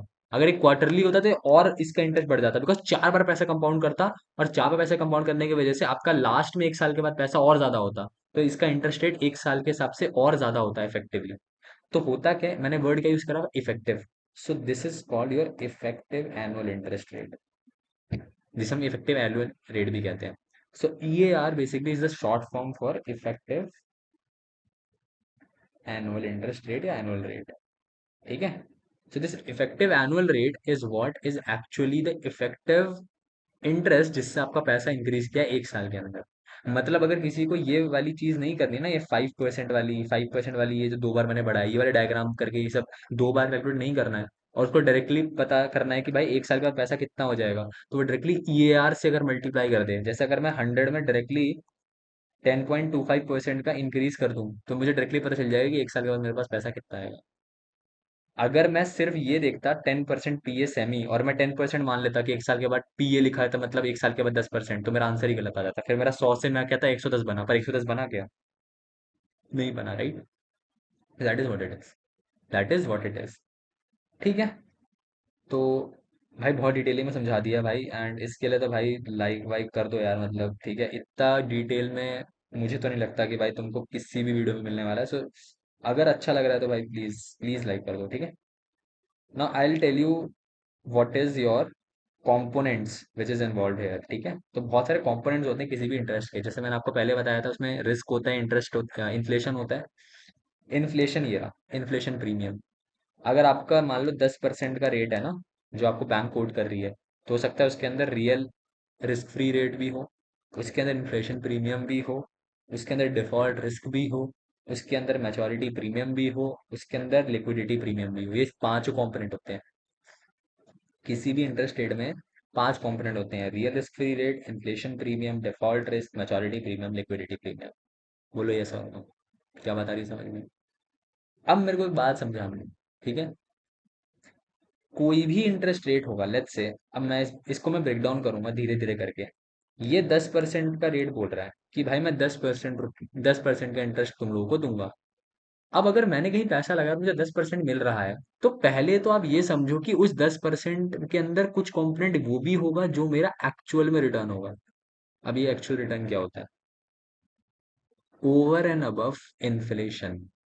ओवर एंड अबव इन्फ्लेशन जो रेट होता है, that is called your interest rate. That is called your interest rate. तो जो आपका आर होता है ना, आर, जो आपको बैंक दे रहा है, this is actually, it is denoted by R. ठीक है? ये जो आपको बैंक दे रहा है, this rate 10%, it contains some real risk free rate. मतलब what is risk free rate? आपने कभी गवर्नमेंट के बॉन्ड्स देखे?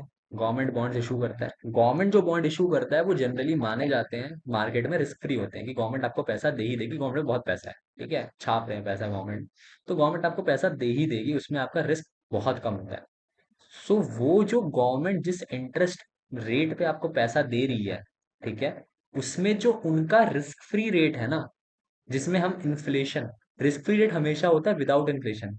अगर मैं मान लूं कि आज इकोनॉमी में इन्फ्लेशन नहीं है, आज ही इन्फ्लेशन खत्म, तो जो मेरे पास रिस्क फ्री रेट आएगा ना, जिससे मेरा पैसा ग्रो कर रहा है एक्चुअल में, जो मैं किसी को दे रहा हूँ, that is my true intrinsic value.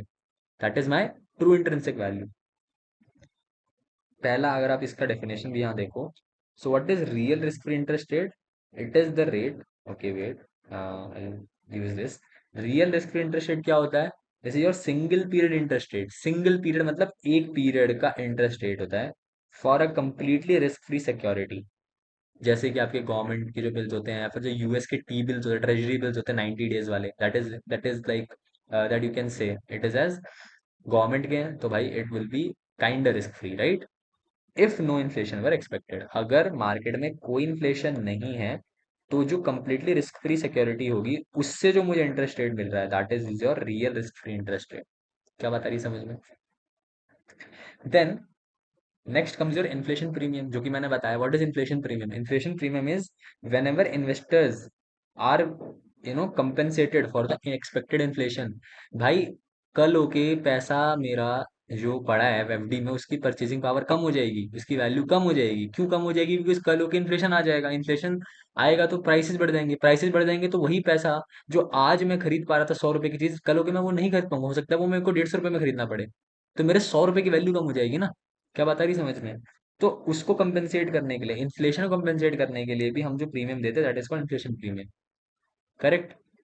अच्छा, इन दोनों का जब मैं सम कर दूंगा, रियल एस्टेट रेट और प्रीमियम, तो इन दोनों का जो सम आता है ना, that is called your this nominal, this is called your nominal interest, nominal risk free interest rate. So again ये बहुत इंपॉर्टेंट है, nominal risk free interest rate क्या होता है? This is actually your real risk free plus inflation. इन दोनों को आप जोड़ दो तो nominal risk free interest rate आ जाएगा। क्या बता रही है समझ में? बहुत बढ़िया। देन आगे आ जाते हैं, व्हाट इज लिक्विडिटी प्रीमियम? अभी सोचो लिक्विडिटी प्रीमियम क्या होता है। लिक्विडिटी प्रीमियम इज समथिंग, अगर आप यहाँ देखो, it compensates investors for risk of loss related to investments fair value if the investment needs to be converted into cash equally. कुछ समझ में नहीं आया? मैं समझाता हूँ, देखो। बहुत सिंपल है। यार, आपने आज कहीं पैसा लगाया है, ठीक है, आपने लगाया होगा 5 साल के लिए, आपने लगाया होगा 8 साल के लिए, करेक्ट? यार, आपने अगर किसी पैसे को 5 साल या 3 साल के लिए लॉक करके रखा हुआ है, आप मुझे बताओ, कल हो के आपको अगर कुछ भी अर्जेंसी होती है, कुछ भी अर्जेंसी होती है, और आपको बीच में ही वो पैसा निकालना होता है, अर्ली मैच्योरिटी जिसे कहते हैं, तो आप मुझे ये बताओ, क्या अर्ली मैच्योरिटी पे आपको जरूरी है कि जो भी उसकी फेयर वैल्यू होगी इन्वेस्टमेंट की, उसी का प्राइस आपको मिले? कहने का मतलब ये है, मैं आपको अगर दोबारा, मैं आपको देखो इसको एक एग्जांपल समझाता हूँ, ठीक है? इसको मैं एग्जांपल से आपको समझाता हूँ, तो आपको और ज़्यादा अच्छे से समझ में आ जाएगा कि मैं क्या कहना चाह रहा हूँ। ठीक है, सो मैं आपको समझाता हूँ एग्जांपल से, ठीक है? अच्छा एग्जांपल है, थोड़ा सा समझना। मुझे एक बात आप मुझे बताओ, ठीक है, कि मार्केट में अगर आप इन्वेस्ट करते हो, लेट्स से शेयर्स में इन्वेस्ट करते हो, या लेट्स से आप म्यूचुअल फंड में इन्वेस्ट करते हो, किसी भी चीज में इन्वेस्ट करते हो जहाँ पे इक्विटी मार्केट्स इन्वॉल्व है, तो यार दिन का चार्ट, सॉरी, दिन का चार्ट आपको कैसा दिखता है भाई? ऐसा कुछ, ऐसा दिखता है, या आपको ऐसा दिखता है, ऐसा कुछ? बहुत बेकार राइटिंग है, मुझे ड्राइंग है मेरी, मुझे पता है। अगर किसी ने नोटिस किया होगा तो मैं टाइम में पीछे ही चला गया, so definitely I will make this better, don't worry. So generally क्या होता है, मार्केट जब भी होती है ना, मार्केट्स में अगर आप देखोगे तो वो कुछ इस तरीके से ऊपर नीचे ऐसा करके ऊपर नीचे ऐसा होता है। ठीक है, अरे इसको अच्छा बना ही देते हैं यार। ठीक है, इस तरीके से जैसे आपकी मार्केट है। अब ये मैं दिन के हिसाब से बोल रहा हूँ नहीं, ये एक्चुअली जो मैं बोल रहा हूँ ना, ये मैं बोल रहा हूँ लेट्स से यहाँ पे ये 2020 है, और मान लो ये 2024 है, और यहाँ मान लो ये है मोदी वाला टाइम, मोदी जी आए, मोदी जी का इलेक्शन हुआ, और इलेक्शन में आपको पता ही है मार्केट क्रैश कर गया था। अब होता क्या है ना, अगर किसी ने 2020 में इन्वेस्टमेंट करी है लेट्स से, ठीक है, यहाँ पे इन्वेस्टमेंट करी है, मान लो 1 लाख रुपए डाले हुए हैं मार्केट में। मुझे एक बात समझाना बहुत ध्यान से। मैंने आपको स्टार्टिंग में ही बोला था, इंटरेस्ट देता ही क्यों है कोई भी बंदा? इंटरेस्ट देता ही इसलिए है कि वो उसके रिस्क जो उससे एसोसिएटेड है, उस इन्वेस्टमेंट से, वो उसको कंपनसेट करता है। मुझे एक बात बताओ, क्या अगर मुझे 2000 मान लो ये 23 में हो रहा है, अगर 2023 में मुझे ये 1 लाख रुपए निकालने होते, क्या मैं निकाल देता? क्या मैं निकालता 1 लाख रुपए? नहीं। क्यों नहीं निकालता? क्योंकि अगर मैंने 1 लाख रुपए 2023 में निकाले तो मेरा तो नुकसान हो जाएगा ना भाई। मैंने मैंने 1 लाख रुपए यहाँ लगाया, मान लो दिस इज 1 लाख, और मान लो ये गिर के यहाँ पे ये मुझे 50,000 पे ही आ गया। अब मैं निकाल ही नहीं सकता अपना पैसा, क्योंकि अगर मैं निकालने जाऊंगा अपना पैसा, तो जो मेरी ओरिजिनल कॉस्ट थी 1 लाख, मुझे तो आज की डेट में उसकी फेयर वैल्यू क्या होती है? Market value. वैसे तो फर्क होता है, देखो, फेयर वैल्यू और मार्केट वैल्यू में फर्क होता है। ठीक है, बट उस पे अभी हम नहीं जा रहे, अभी आप उन दोनों को सेम ही समझो। तो फेयर वैल्यू और मार्केट वैल्यू जो होती है, वो तो 50,000 है। तो जो मेरा ओरिजिनल कॉस्ट 1 लाख रुपए था, आज अगर मैं निकालने जाऊंगा, that will be 50,000, correct? That 50,000 which I am getting, am I getting a loss there? Exactly, I am getting a loss there, मेरे को लॉस हो रहा है, मेरे को इस इन्वेस्टमेंट में लॉस हो रहा है। So if there is a loss, then there is a risk. भाई मार्केट में आपका पैसा आपने जब लगाया था स्टार्टिंग में, ऐसा हो सकता है ना कि कल, कि किसी एक पॉइंट ऑफ टाइम पे वो मार्केट का जो कंडीशन है, मान लो रिसेशन आ गया, रिसेशन में क्या होगा? आपका जो पैसा 1 लाख रुपए आपने लगाया था, हो सकता है वही गिर के 20,000 पे आ जाए, 30,000 पे आ जाए। अब आप बेच ही नहीं सकते उसको, अब वो लिक्विडेबल ही नहीं है, क्योंकि आप कर ही नहीं सकते, आपको लॉस हो जाएगा। आप उसको कन्वर्ट ही नहीं कर पा रहे हो कैश के अंदर, क्योंकि जैसे ही आप कन्वर्ट करोगे कैश के अंदर, आपका लॉस आ जाएगा, क्योंकि आज की डेट की जो उसकी फेयर वैल्यू है, वो उसके ओरिजिनल कॉस्ट से ही कम है, जितने में खरीदा था उससे कम की वैल्यू हो गई है आज। क्या ये वैल्यू बढ़ेगी भी? हाँ, बढ़ेगी। भाई ये वैल्यू, अब भाई मार्केट हमेशा नीचे थोड़ी होता है, मार्केट ऊपर भी आएगा, हो सकता है यहाँ पे आके 1.5 लाख हो जाए। लेकिन यहाँ तो रिस्क था, बोलो। क्या यहाँ पे रिस्क इन्वॉल्व था? यहाँ रिस्क इन्वॉल्व था? बोलो हाँ, यहाँ पे रिस्क इन्वॉल्व था। क्योंकि यहाँ पे रिस्क इन्वॉल्व था, क्या इसका कंपेंसेशन नहीं मिलना चाहिए? क्या अगर आप जितने लॉन्ग टर्म के लिए आप अप्लाई करोगे ना, आपका रिस्क कम हो जाएगा। सो what is your maturity premium? Right, अभी हम लोग बात करेंगे मैच्योरिटी प्रीमियम क्या है। देखो, मैच्योरिटी प्रीमियम इज बेसिकली, जो हमने लिक्विडिटी की बात करी, वैसा ही कुछ है। देखो, मैच्योरिटी प्रीमियम क्या है, आप एक बात बताओ, अगर आप लॉन्ग टर्म के लिए पैसा लगा रहे हो, आप याद करो जब मैंने वो मार्केट का ग्राफ बनाया था, सो हाउ वाज इट? मैं एक बार दोबारा बना देता हूँ, जस्ट वेट अ मिनट। मेरे को बताओ, जब मैंने ग्राफ बनाया था, आई डिड लाइक दिस। मुझे बताओ कि यार, अगर मैं ये पीरियड लूं, लेट्स से इतना, okay, this period I will take, let's say this is the period of 2 years। देन एक और मैं ग्राफ बनाता हूँ यहाँ नीचे, let's say this graph right here, ऐसा, and I take let's say this period, this is let's say 10 years। अब जनरली, वैसे एक मिनट, I think I did some mistake है, जस्ट,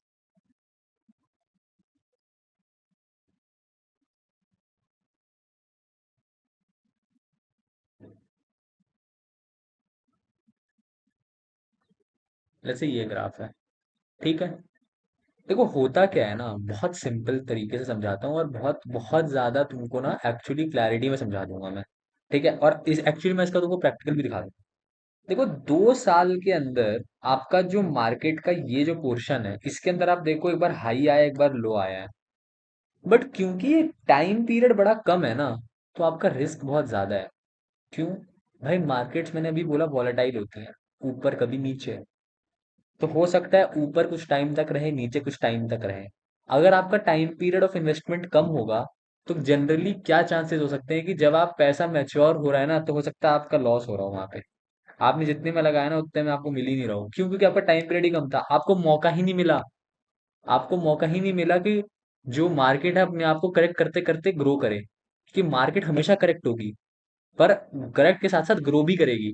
पर आपका टाइम पीरियड क्योंकि कम था, आपने कम टाइम के लिए इन्वेस्ट किया, तो हो सकता है देयर इज अ पॉसिबिलिटी कि मार्केट्स जो हो ना, वो उसके इंटरेस्ट रेट्स भी ऊपर नीचे होते हैं। इस वजह से अगर मार्केट के प्राइसेस ऊपर नीचे होते हैं, तो मार्केट की इन्फ्लेशन ऊपर नीचे होती है, तो मार्केट के आपके बेसिकली इंटरेस्ट रेट्स भी ऊपर नीचे होते हैं।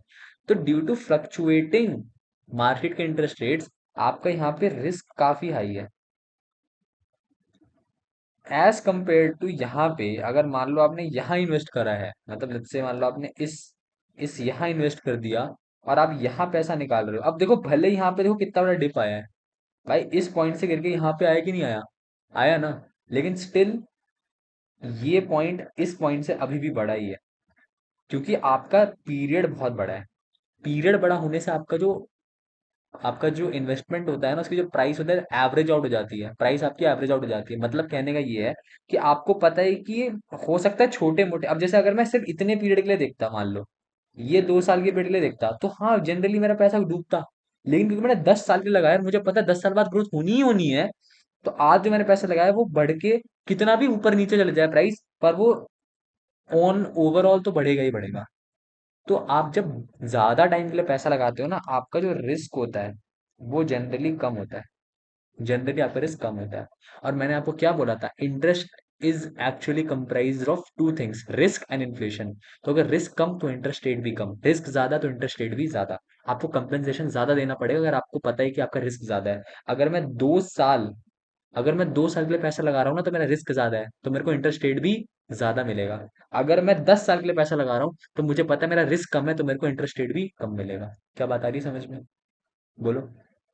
इसी 10 साल और 2 साल वाला जो डिफरेंस है ना, ये जो 10 साल 2 साल का डिफरेंस है, इसकी वजह से जो मेरा रिस्क ऊपर कम ज्यादा नीचे हो रहा है, वो जो रिस्क का कंपोनेंट है उसे हम बोलते हैं what, maturity premium. That is called maturity premium. तो अगर आप यहाँ पे देखोगे, this is your maturity premium, that is increase sensitivity of market value of a debt change in market rates as maturity is extended. जैसे जैसे maturity extend होती जाएगी ना, आपकी sensitivity to market value increase होती जाएगी। तो उसके लिए आपको कंपेंसेशन एक इन्वेस्टर्स को दिया जाता है मैच्योरिटी प्रीमियम। जितना ज्यादा मैच्योरिटी का मतलब मैच्योरिटी रहेगी, उतना ज्यादा आपको प्रीमियम मिल जाएगा। क्या बोलो? बात आ रही समझ में? Then you have default risk premium. What is default risk premium? Default risk premium is nothing but, यार देखो अगर आपने कहीं पे 10 लाख रुपए लगाए हैं, आपने चाहे बैंक को दिए, चाहे आपने शेयर मार्केट में लगाया, यार आप अपनी हार्ड एंड मनी 10 लाख रुपए लगा रहे हो कहीं पे। आप मुझे एक बात बताओ, आपको ये डर नहीं होगा कल को कि आपको पैसा ना मिले? ऐसा भी तो हो सकता है कि आपको पैसा ना मिले। आपने मान लो आपने कहीं पे 10 लाख रुपए लगा दिए। अब ये 10 लाख जरूरी है कि आपको मिल ही जाए? हो सकता है कि कॉन्ट्रैक्ट के टाइम पे आके वो बोल दे भाई मैं तो नहीं दे रहा पैसा, आपको तो नुकसान हो जाएगा ना। तो लोग क्या करते हैं ना, कुछ परसेंट, जैसे 1% या 2%, जो भी अमाउंट होता है उस हिसाब से चार्ज करते हैं, एक्स्ट्रा इंटरेस्ट में ही जोड़ देते हैं। जैसे मान लो अगर इंटरेस्ट 8% था, तो इसके अंदर लेट्स से 1% या 1.5% और जोड़ देंगे, जस्ट बिकॉज कि आपका अगर कल होके इसने पैसा नहीं लौटाया, तो एटलीस्ट आपने इंटरेस्ट से तो कमा ही लिया होगा, आपका लॉस एक्चुअली थोड़ा कम हो जाएगा। अपने लॉस को रिड्यूस करने के लिए इंटरेस्ट रेट आप एक्चुअली में डिफॉल्ट रिस्क प्रीमियम नाम से आप जोड़ देते हो परसेंटेज, कि कल को अगर इसने पैसा नहीं लौटाया, तो कोई बात नहीं, ये जो परसेंट हम इससे एक्स्ट्रा चार्ज कर रहे हैं ना हर साल, ये इस वजह इससे क्या होगा, हमारा लॉस थोड़ा कम हो जाएगा। लॉस तब भी होगा बिकॉज ऑब्वियसली कवर तो नहीं कर पाएगा, वैसे डिपेंड करता है, एक्चुअली अमाउंट टू अमाउंट पे डिपेंड करता है कि कहाँ पे जाके ब्रेक इवन हो रहा है। But most of the cases में आपका लॉस होगा, बट लॉस इतना नहीं होगा, आपका कम हो जाएगा, बिकॉज आपने इंटरेस्ट रेट तो चार्ज कर ही लिया होगा एक्स्ट्रा। क्या बता रही समझ में? That is the case. अब क्या करते हैं, अब हम लोग आते हैं, बिकॉज ये सारी चीजें हो गई हैं डेफिनेटली। देखो अब आगे बढ़ना पड़ेगा, बिकॉज ऐसे तो काफ़ी सॉरी, ऐसे तो काफ़ी टाइम हो जाएगा इस सब चीज़ों में, बिकॉज ये सारी थ्योरी पार्ट थी, ठीक है। Now I come to the actual part, that is your future value of a single cash flow. This is very very important. This is actually very very important.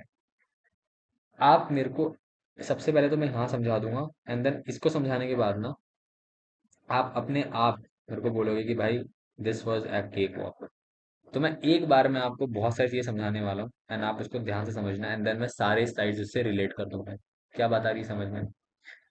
मुझे एक बात समझाओ, मैंने अभी आपको एक चीज बताई कि अगर मैं आज 100 रुपये लगा रहा हूँ कहीं पे, ठीक है, मैंने आज ये 100 रुपये कहीं पे लगा दिए, ठीक है। अब ये जो मैंने 100 रुपये लगाए हैं, ये 100 रुपये से क्या हुआ? इस 100 रुपये पे अगर मैंने 10% इंटरेस्ट कमाया तो ये 110 रुपये हो जाता था। बोलो, सही बात है। अब मुझे बताओ, ये जो बढ़ा है पैसा, ये कितने टाइम्स बढ़ गया? सोच के बताओ। 1.1 टाइम्स। ये जो 1.1 होता है ना, 1.1, दिस इज नथिंग बट 1 + 10%। सोच के देखो, व्हाट इज 10%? 10% इज 0.1, 1 ऐड करोगे तो 1.1 आ जाएगा। आप इसे ऐसे भी समझ सकते हो, अगर आज मैंने 100 रुपये लगाए और ये कल होके 110 हो गए, दैट मीन्स आपने 100 को मल्टीप्लाई करा, या सॉरी, आपने 100 में प्लस करा 100 का 10%। अगर आप 100 कॉमन ले लोगे तो 1 + 10%, दैट इज 100 × 1.1। देखो, डिराइव भी हो गया। तो एक्चुअली में आप, जो भी इंटरेस्ट रहता है आर, जो भी आर इंटरेस्ट रहता है, अगर मैं बोलूँ 1 साल के बाद आपके पास कितना पैसा बना, तो आप क्या बोलोगे? सिंपल, जो भी आपने स्टार्टिंग में लगाया, मान लो ए लगाया, ए, उसमें 1 + रेट मल्टीप्लाई कर दो, this is your next years amount, ठीक है। Considering this R is your stated annual interest rate, ये 1 साल का इंटरेस्ट है, ठीक है। Now what I am trying to tell you, I am trying to tell you here is simple. होता क्या है? होता क्या है, देखो मैं बताता हूँ आपको क्या होता है। So see what happens, I tell you, ठीक है। बहुत सिंपल सी चीज़ है। हम लोगों ने ये देखा कि जब इंटरेस्ट रेट बढ़ता है अगर साल के हिसाब से, सो हम लोगों का पैसा जो होता है वो कुछ टाइम्स हो जाता है। अब इसी चीज़ को आप ऐसा समझो कि अगर मैं आज 100 रुपये लगा रहा हूँ, लेट्स से आज मैं 100 रुपये लगा रहा हूँ, राइट, आज मैंने 100 रुपये लगाए। सो अगर मैंने आज 100 रुपये लगाए, करेक्ट, आज मैंने 100 रुपये लगाए, और ये 100 रुपये 1 साल के बाद हो गए 110, क्योंकि 10% का इंटरेस्ट था अलग से। और ये 1 साल के बाद हो गए 120, सॉरी 121, ठीक है। तो मुझे बताओ, पहले साल कितने से बढ़ा? पहले साल भी 1.1 से बढ़ा, दूसरे साल भी 1.1 टाइम्स ही बढ़ा। तो क्या मैं ये नहीं कह सकता कि जब भी मैं कंपाउंडिंग कर रहा हूं, मेरा पैसा हर पीरियड में एक पर्टिकुलर कांस्टेंट टाइम्स ही बढ़ रहा है? मतलब अगर आप ये समझो कि हर साल, लेट्स से आपने 100 रुपये लगाए और हर साल लेट्स से 12% का इंटरेस्ट है, 12% इंटरेस्ट है, तो अगर हर साल 12% इंटरेस्ट है तो आपका हर साल जो पैसा है वो 1.2 टाइम्स, 1.12 बढ़ेगा हर साल। भाई 100 में 12% अगर आप इंटरेस्ट इंक्रीज करोगे तो आपको 112 नहीं मिलेगा, और उसके बाद फिर 12% इंक्रीज करोगे, सो आपको कितना मिलेगा? 125.44 मिलेगा। बोलो यस और नो? तो इसका मतलब ये है कि आप कोई भी इंटरेस्ट रेट लोगे तो आपको हर एक पीरियड, वो इंटरेस्ट रेट जिस भी पीरियड में कंपाउंड हो रहा है, हर एक पीरियड के लिए कांस्टेंट अमाउंट, कांस्टेंट टाइम्स ही आपका पैसा बढ़ रहा है पिछले अमाउंट से। मतलब 100 में 1.2 मल्टीप्लाई कर दो 1.12, तो 112 आ जाएगा। 112 में 1.12 मल्टीप्लाई कर दूंगा तो 125.44 आ जाएगा। So that means every period, whenever the money is compounding, for every period, we are multiplying the present value or the, let's say, previous value with the constant, that is 1 plus r. ये 1.12 क्या है? It is nothing but 1 plus 12%, correct. So इससे मेरे को क्या मिला समझने को? मेरे को समझने को ये मिला कि अगर आज की डेट में, if let's say I have, let's say, okay wait, let's say I have 100 rupees, or let's say A is my amount today I have, and after let's say n periods मेरे को पूछा है कि value क्या होगी। मान लो first year में, year 1 में आई हैड 100 rupees, मेरा rate of interest was 10% per annum, right. And I am saying कि आज से n पीरियड्स बाद मेरा पैसा कितना हो जाएगा। सो हाउ विल यू से इट, n years। अब यहाँ periods is nothing but the year, right, year. ये ईयर भी हो सकता है, ये 6 months भी हो सकता है, सेमी एनुअली हो सकता है, क्वार्टर हो सकता है, कुछ भी हो सकता है। पीरियड्स इज नथिंग बट आपका पैसा किस फ्रीक्वेंसी से कंपाउंड कर रहा है। When I am saying 10% PA, I also have to say here compounded, let's say if I say annually. So when I am saying annually, हर साल कंपाउंड कर रहा है, हर साल कंपाउंड करेगा तो ये n पीरियड्स मतलब हो जाएंगे n ईयर्स, राइट। सो आज मैंने अगर 100 रुपये लगाया तो आज से n ईयर्स बाद ये पैसा कितने का हो जाएगा, that is called future value. This 100 is nothing but your PV, that is your present value, आज इसकी क्या वैल्यू है। बट आज से n ईयर्स के बाद इसकी जो वैल्यू होगी, that will be your future value, that is called FV।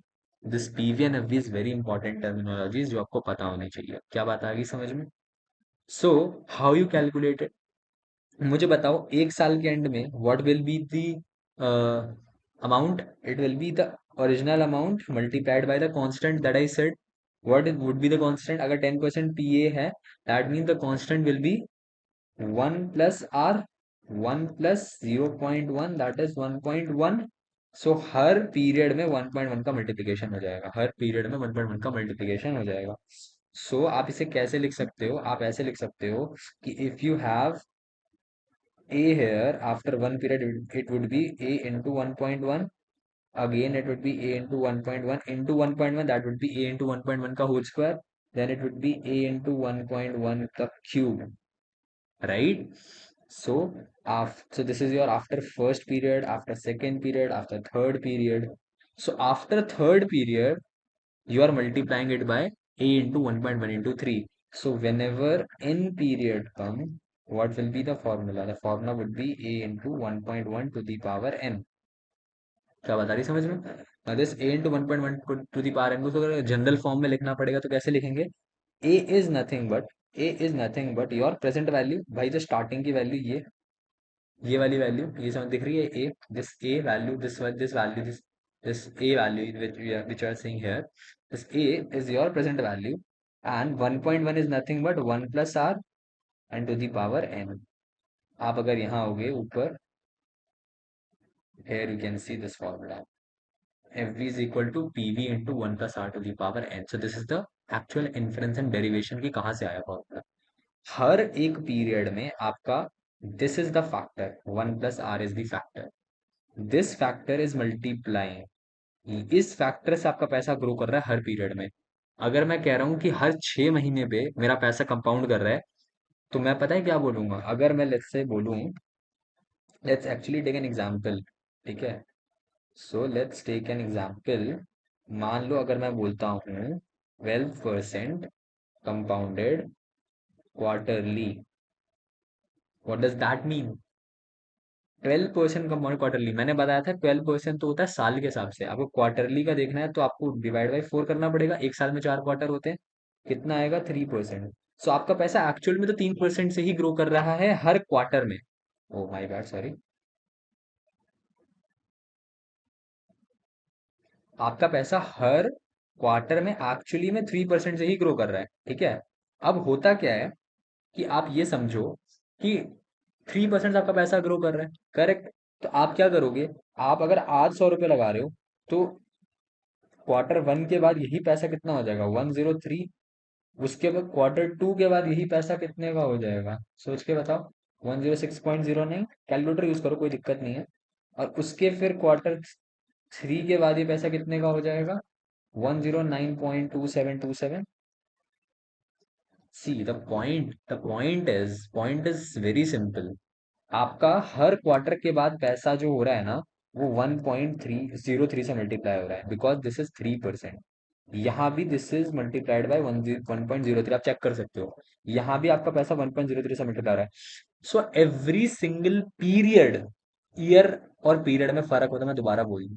Year का 12% बोल रहा है, लेकिन हर पीरियड में कंपाउंड कर रहा है, सॉरी हर क्वार्टर में कंपाउंड कर रहा है। अगर हर क्वार्टर में कंपाउंड कर रहा है तो हर क्वार्टर में आपका पैसा मल्टीप्लाई हो रहा है, और मल्टीप्लाई कितने से हो रहा है? 1 + r से हो रहा है, where R is your what? Periodic interest rate. Where R is your what? Periodic interest rate. इसको हम आर एस बाई एम भी लिखते हैं, R S by M, where R S is nothing but your stated annual interest rate. जो मैंने 12% लिखा था, ये वो है, divided by M, that was 4। तो आप जब 12 को 4 से डिवाइड करोगे, आपके पास आएगा कितना? 3%। This 3% plus 1 is what is your factor by which your money is getting multiplied. So अब आपको समझ में आया है कि कैसे जो पैसा मल्टीप्लाई हो रहा है, वो पीरियड्स में आप कैसे उसको देखोगे। अगर आपको, जैसे मैंने इस केस में बोला, 12% कंपाउंडेड क्वार्टरली, तो इसका मतलब ये हो जाएगा, very simply I have to say, कि अगर आपने आज 100 रुपये लगाए ना, तो अगर मैं निकालना चाह रहा हूँ ना 1 साल बाद इसकी क्या वैल्यू रहेगी, तो आप क्या करोगे? 100 में आप पहले मल्टीप्लाई करोगे 1.03। जैसे 1.03 मल्टीप्लाई कर दोगे, आपको एक क्वार्टर, साल नहीं, दोबारा हर क्वार्टर कंपाउंड हो रहा है ना, तो हर क्वार्टर का, एक क्वार्टर के बाद ये पैसा है, अगले क्वार्टर के बाद ये, उसके अगले के बाद ये, और उसके अगले के बाद ये। तो 4 क्वार्टर्स आएंगे ना एक साल में, तो आपका पैसा इतना हो जाएगा, 1.03 की power 4 × 100, this will be your end amount. So what I am trying to say here is, कि अगर आपने, लेट्स से, ये आपका टाइमलाइन था यहाँ पे, आई थिंक एक टाइमलाइन था इधर, या लेट्स से आपने यहाँ पे 9500 लगाया, और वो 10,000 हो गया, करेक्ट। सो आपका ये कितने से कंपाउंड हुआ है पैसा? ये 5.26% से कंपाउंड हुआ है, जो हमने पहले किया था, राइट। ऐसे ही सेम तरीके से यहाँ पे भी आपका जो एफ वी है ना, that is in this case, what is your F V? F V is your this this is your F V, future value, and present में वैल्यू कितनी है? 9500। So how will you calculated? P V into 1 + 5.26%। अब निकाल लो, ये आपको 10,000 ही देगा। क्या बात आ रही है समझ में? ठीक है, सो इस तरीके से आप future value of a single cash flow निकाल सकते हो। अब आपको एक क्वेश्चन दिया, आपको इस क्वेश्चन को सॉल्व करना है, ठीक है। तो आप क्वेश्चन को सॉल्व कर सकते हो पॉज करके वीडियो को, मैं यहाँ पे आपको बता देता हूँ कि क्वेश्चन कैसे करना है, ठीक है। So just wait a minute.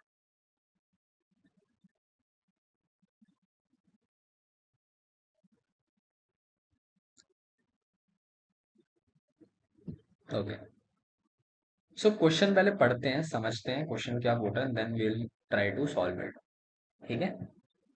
तो क्वेश्चन ये बोल रहा है, अगर आप थोड़ा एक minute, it's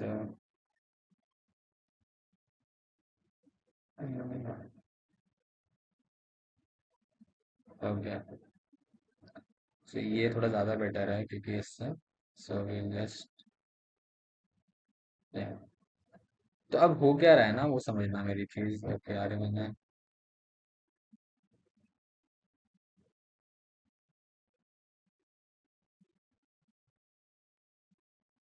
okay, so what is happening, let's see. So कह रहा है, you are the lucky winner of your state lottery of 5 million. तो आपको $5 मिलियन का स्टेट में लॉटरी लगा है। ये आफ्टर टैक्सेस की बात कर रहे हैं, ठीक है। सो आफ्टर टैक्सेस आपका $5 मिलियन का लॉटरी लगा। You are investing your winnings in a 5 year certificate of deposit at a local financial institution. आप किसी लोकल फाइनेंशियल इंस्टीट्यूशन के पास गए हो, और आपने अपना इन्वेस्ट करा, अपनी अपनी विनिंग्स को इन्वेस्ट किया, correct. Now the CD promises to pay 7% per year compounded annually. This institution also lets you reinvest the interest at the rate of duration of CD. कहने का मतलब क्या है? आपका स्टेट में लॉटरी लगा 5 मिलियन का, ठीक है। देन आप उसको इन्वेस्ट कर रहे हैं 5 ईयर सर्टिफिकेट में, एक 5 साल के सर्टिफिकेट डिपॉजिट। क्या होता है? एक तरह से बैंक जो है वो आपको एक तरह से क्या दे रही है? डिपॉजिट। आप बैंक में जाके डिपॉजिट कर रहे हो अपनी विनिंग्स को, ठीक है, जैसे आपका एफडी होता है, ऐसा आपका सर्टिफिकेट डिपॉजिट होता है जो कि आपको बैंक देता है। सीडी प्रोमिसेस टू पे 7% पर ईयर कंपाउंडेड एनुअली, मतलब आपको जो इंटरेस्ट रेट मिलेगा वो हर साल 7% का मिलेगा, और कंपाउंड भी एनुअली ही होगा, right. So what is 7% year? 7% is your stated annual interest. पहले बोले यहाँ तक क्लियर है? और कंपाउंडेड एनुअली का मतलब क्या हो जाएगा? साल में एक बार आपका पैसा मल्टीप्लाई होगा, ठीक है। This institution also lets you reinvest the interest at the rate of duration of the CD. ठीक है, वो तो ऑब्वियस ही बात है। देखो इस लाइन का मतलब समझना है अगर, तो बहुत सिंपल मतलब है, री इन्वेस्ट द इंटरेस्ट। री इन्वेस्ट द इंटरेस्ट, जब भी ये वर्ड आया ना, इसका मतलब है it is talking about compounding. अगर आपका इंटरेस्ट ही री इन्वेस्ट होता था, वो कंपाउंडिंग होता था, याद करो, इंटरेस्ट पे इंटरेस्ट मिलता था। That's what he is saying कि institution also lets you invest the interest for the duration of the CD. वो पूछ रहा है how much will you have at the end of 5 years if your money remains invested at 7% for 5 years with no withdrawals. अगर आपने निकाला नहीं है पैसा, अगर आपने उसको लगा के रखा, आपने पैसा नहीं निकाला है, तो मुझे बताओ, अगर आप आज 5 million इन्वेस्ट कर रहे हो, so after 5 years what is the amount that you will be having? ये क्वेश्चन है, बहुत सिंपल। मुझे बताओ, आज मैं टाइमलाइन बनाओ, टाइमलाइन, ये है t=0। याद रखो, जब भी हम लोग कैलकुलेट करेंगे कोई भी प्रॉब्लम ना, तो t=0 मीन्स आज का टाइम, ठीक है। सो आज जब मैं खड़ा हूँ, so I am actually investing what 5 million, ठीक है। Now this 5 million after t=5, मतलब आफ्टर 5 years इसकी क्या वैल्यू होगी? That is what he is asking me, right. बोलो यहाँ तक क्लियर है? सो हम क्या करेंगे, हम क्या करते हैं एक्चुअली में, हम 5 million को यहाँ पे क्या करना चाहते हैं, एक तरह से इसको ग्रो करवाना चाहते हैं। And what is the rate? 7% per annum, and we are compounding it annually. बोलो हाँ कि नहीं, एनुअली ही कर रहे हैं। तो मतलब हर साल में मेरा पैसा मल्टीप्लाई होगा 7% पीए के हिसाब से। अब ये 7% को डिवाइड करना पड़ेगा क्या?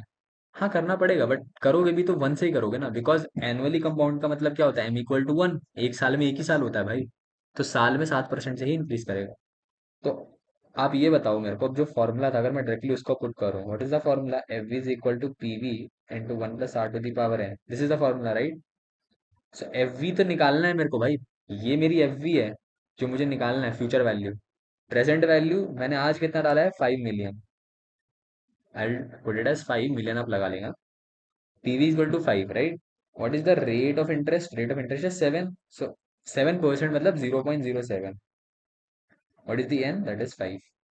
सो इक्वेशन क्या बनेगी? इक्वेशन बनेगी आपकी 5 × 1.07 की पावर 5। अगर आप इसको कैलकुलेट करोगे, ठीक है, so I can actually calculate it. Just wait a minute. Okay, and यहाँ पे I can calculate it 1.07 to the power 5 into, sorry, into 5. So this will be 7.01 something. Okay. Let me calculate it one more time. ठीक है, 1.07 to the power 5 into 5. So yeah, so it would be 7.01 something. And क्योंकि ये million में है, so 1 million कितना होता है? 10 लाख होता है। So if we want to do it in absolute values, this will be 70. Oh, sorry.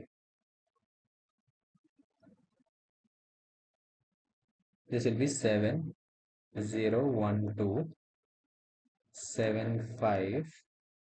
Okay. So 10 lakh मतलब आपके 6 zeros, correct? 8.6. So basically this will be your 7 million and 12758.6, ठीक है। तो this will be your future value है। आपने आज अगर 5 minute और लगाए, तो अगर 7% के हिसाब से कोई भी चीज़ कंपाउंड करेगी एनुअली, तो आपको 5 साल के बाद जो वैल्यू मिलेगी ना, वो ये होगी। अब आए समझ में कि आप present value and future value को कोरिलेट कैसे कर सकते हो। आप अगर आज 5 मिनट और लगा रहे हो, अगर आप आज 5 मिनट और लगा रहे हो कहीं पे, और आपको ये rate of interest, okay just wait, आपको अगर ये रेट ऑफ इंटरेस्ट मिल रहा है, तो 5 साल के बाद जो वैल्यू होगी ना, that would be this particular value that we calculated. क्या बात आ रही है समझ में? इसमें कोई डाउट कुछ? ठीक है। सो इसके बाद की जो चीजें हैं, I take it up in the next part, because अभी इस पार्ट पे काफी ज्यादा हो गया। This this is actually you know very informative, अभी भी बहुत ज़्यादा इंफॉर्मेशन आ गया है। So I will not overload you with it. What I will actually suggest you is to revise this concept from the start. हमने जहाँ से चालू किया है, पहले मुझे पर्सनली 1.5 घंटा जो मुझे लग रहा है, या 1 घंटा, मैंने बहुत ज़्यादा ही एक्सटेंसिवली मैंने थ्योरी मैंने यहाँ पे कवर करी है। एंड मैंने जब मैथमेटिक्स चालू करी है, that is only this part. ठीक है। सो अभी मैथ्स के लिए पहला ही है topic. And this was actually you know very important topic, that's why I started it. But इसको आपने कर लिया है, एंड ये जो अगला वाला है, this is also cake walk, I will just tell you. ठीक है। जो मैंने आपको compounded semi annually, compounded quarterly बोला था, उसके अंदर आपका जो फॉर्मूला लगेगा ना, वो ये लगेगा। This is non annual compounding. What is non annual compounding? मतलब आप साल साल कंपाउंडिंग नहीं कर रहे, आप हो सकता है क्वार्टरली कर रहे हो, आप हो सकता है सेमी एनुअली कर रहे हो।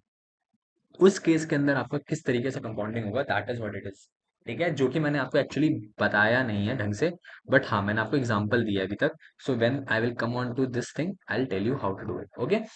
सो I will take your leave right now. ठीक है। अभी जो भी मैंने पढ़ा है उसको आप एक बार देखो, इसके पार्ट्स आएंगे टाइम वैल्यू ऑफ मनी के, because if you can see अभी हम लोग 10 आउट ऑफ 21 पे हैं, so there is lot of things that we have to do. So इसके पार्ट्स आएंगे। अभी ये कुछ मेरे ख्याल से 1.5 घंटा से थोड़ा सा ज़्यादा हो सकता है कि ये वीडियो बन गई हो। सो आप इसको पहले ढंग से देखो, आराम से देखो। When I will come back next day, I will actually revise फटाफट स्टार्टिंग से लेके। I will revise this once more, अच्छे से रिवाइज कराऊंगा ये वाली चीज को दोबारा, फ्यूचर वैल्यू वाले को स्पेशली रिवाइज कराऊंगा। And then I will start off with non annual compounding या फ्यूचर वैल्यू। ठीक है। So may be it should took took like अगला एक शायद 2 लेक्चर्स और लग जाएंगे आई थिंक, अगले को मिला के। And then I think we will complete this thing. ठीक है। एंड देखो, बिल्कुल डरने की चीज नहीं है। This is not something which is very ऐसी चीज बहुत टफ है, नहीं टफ नहीं है। It's more about how intuitively you are actually getting it. ठीक है। And if something is there जो कि आप लोगों को मेरे को फीडबैक देना है कि मैं थोड़ा इस तरीके से पढ़ा हूँ, something like that, you can actually give me that also. So comment है, ठीक है, मेरा लिंक्डइन है, you can actually connect me there.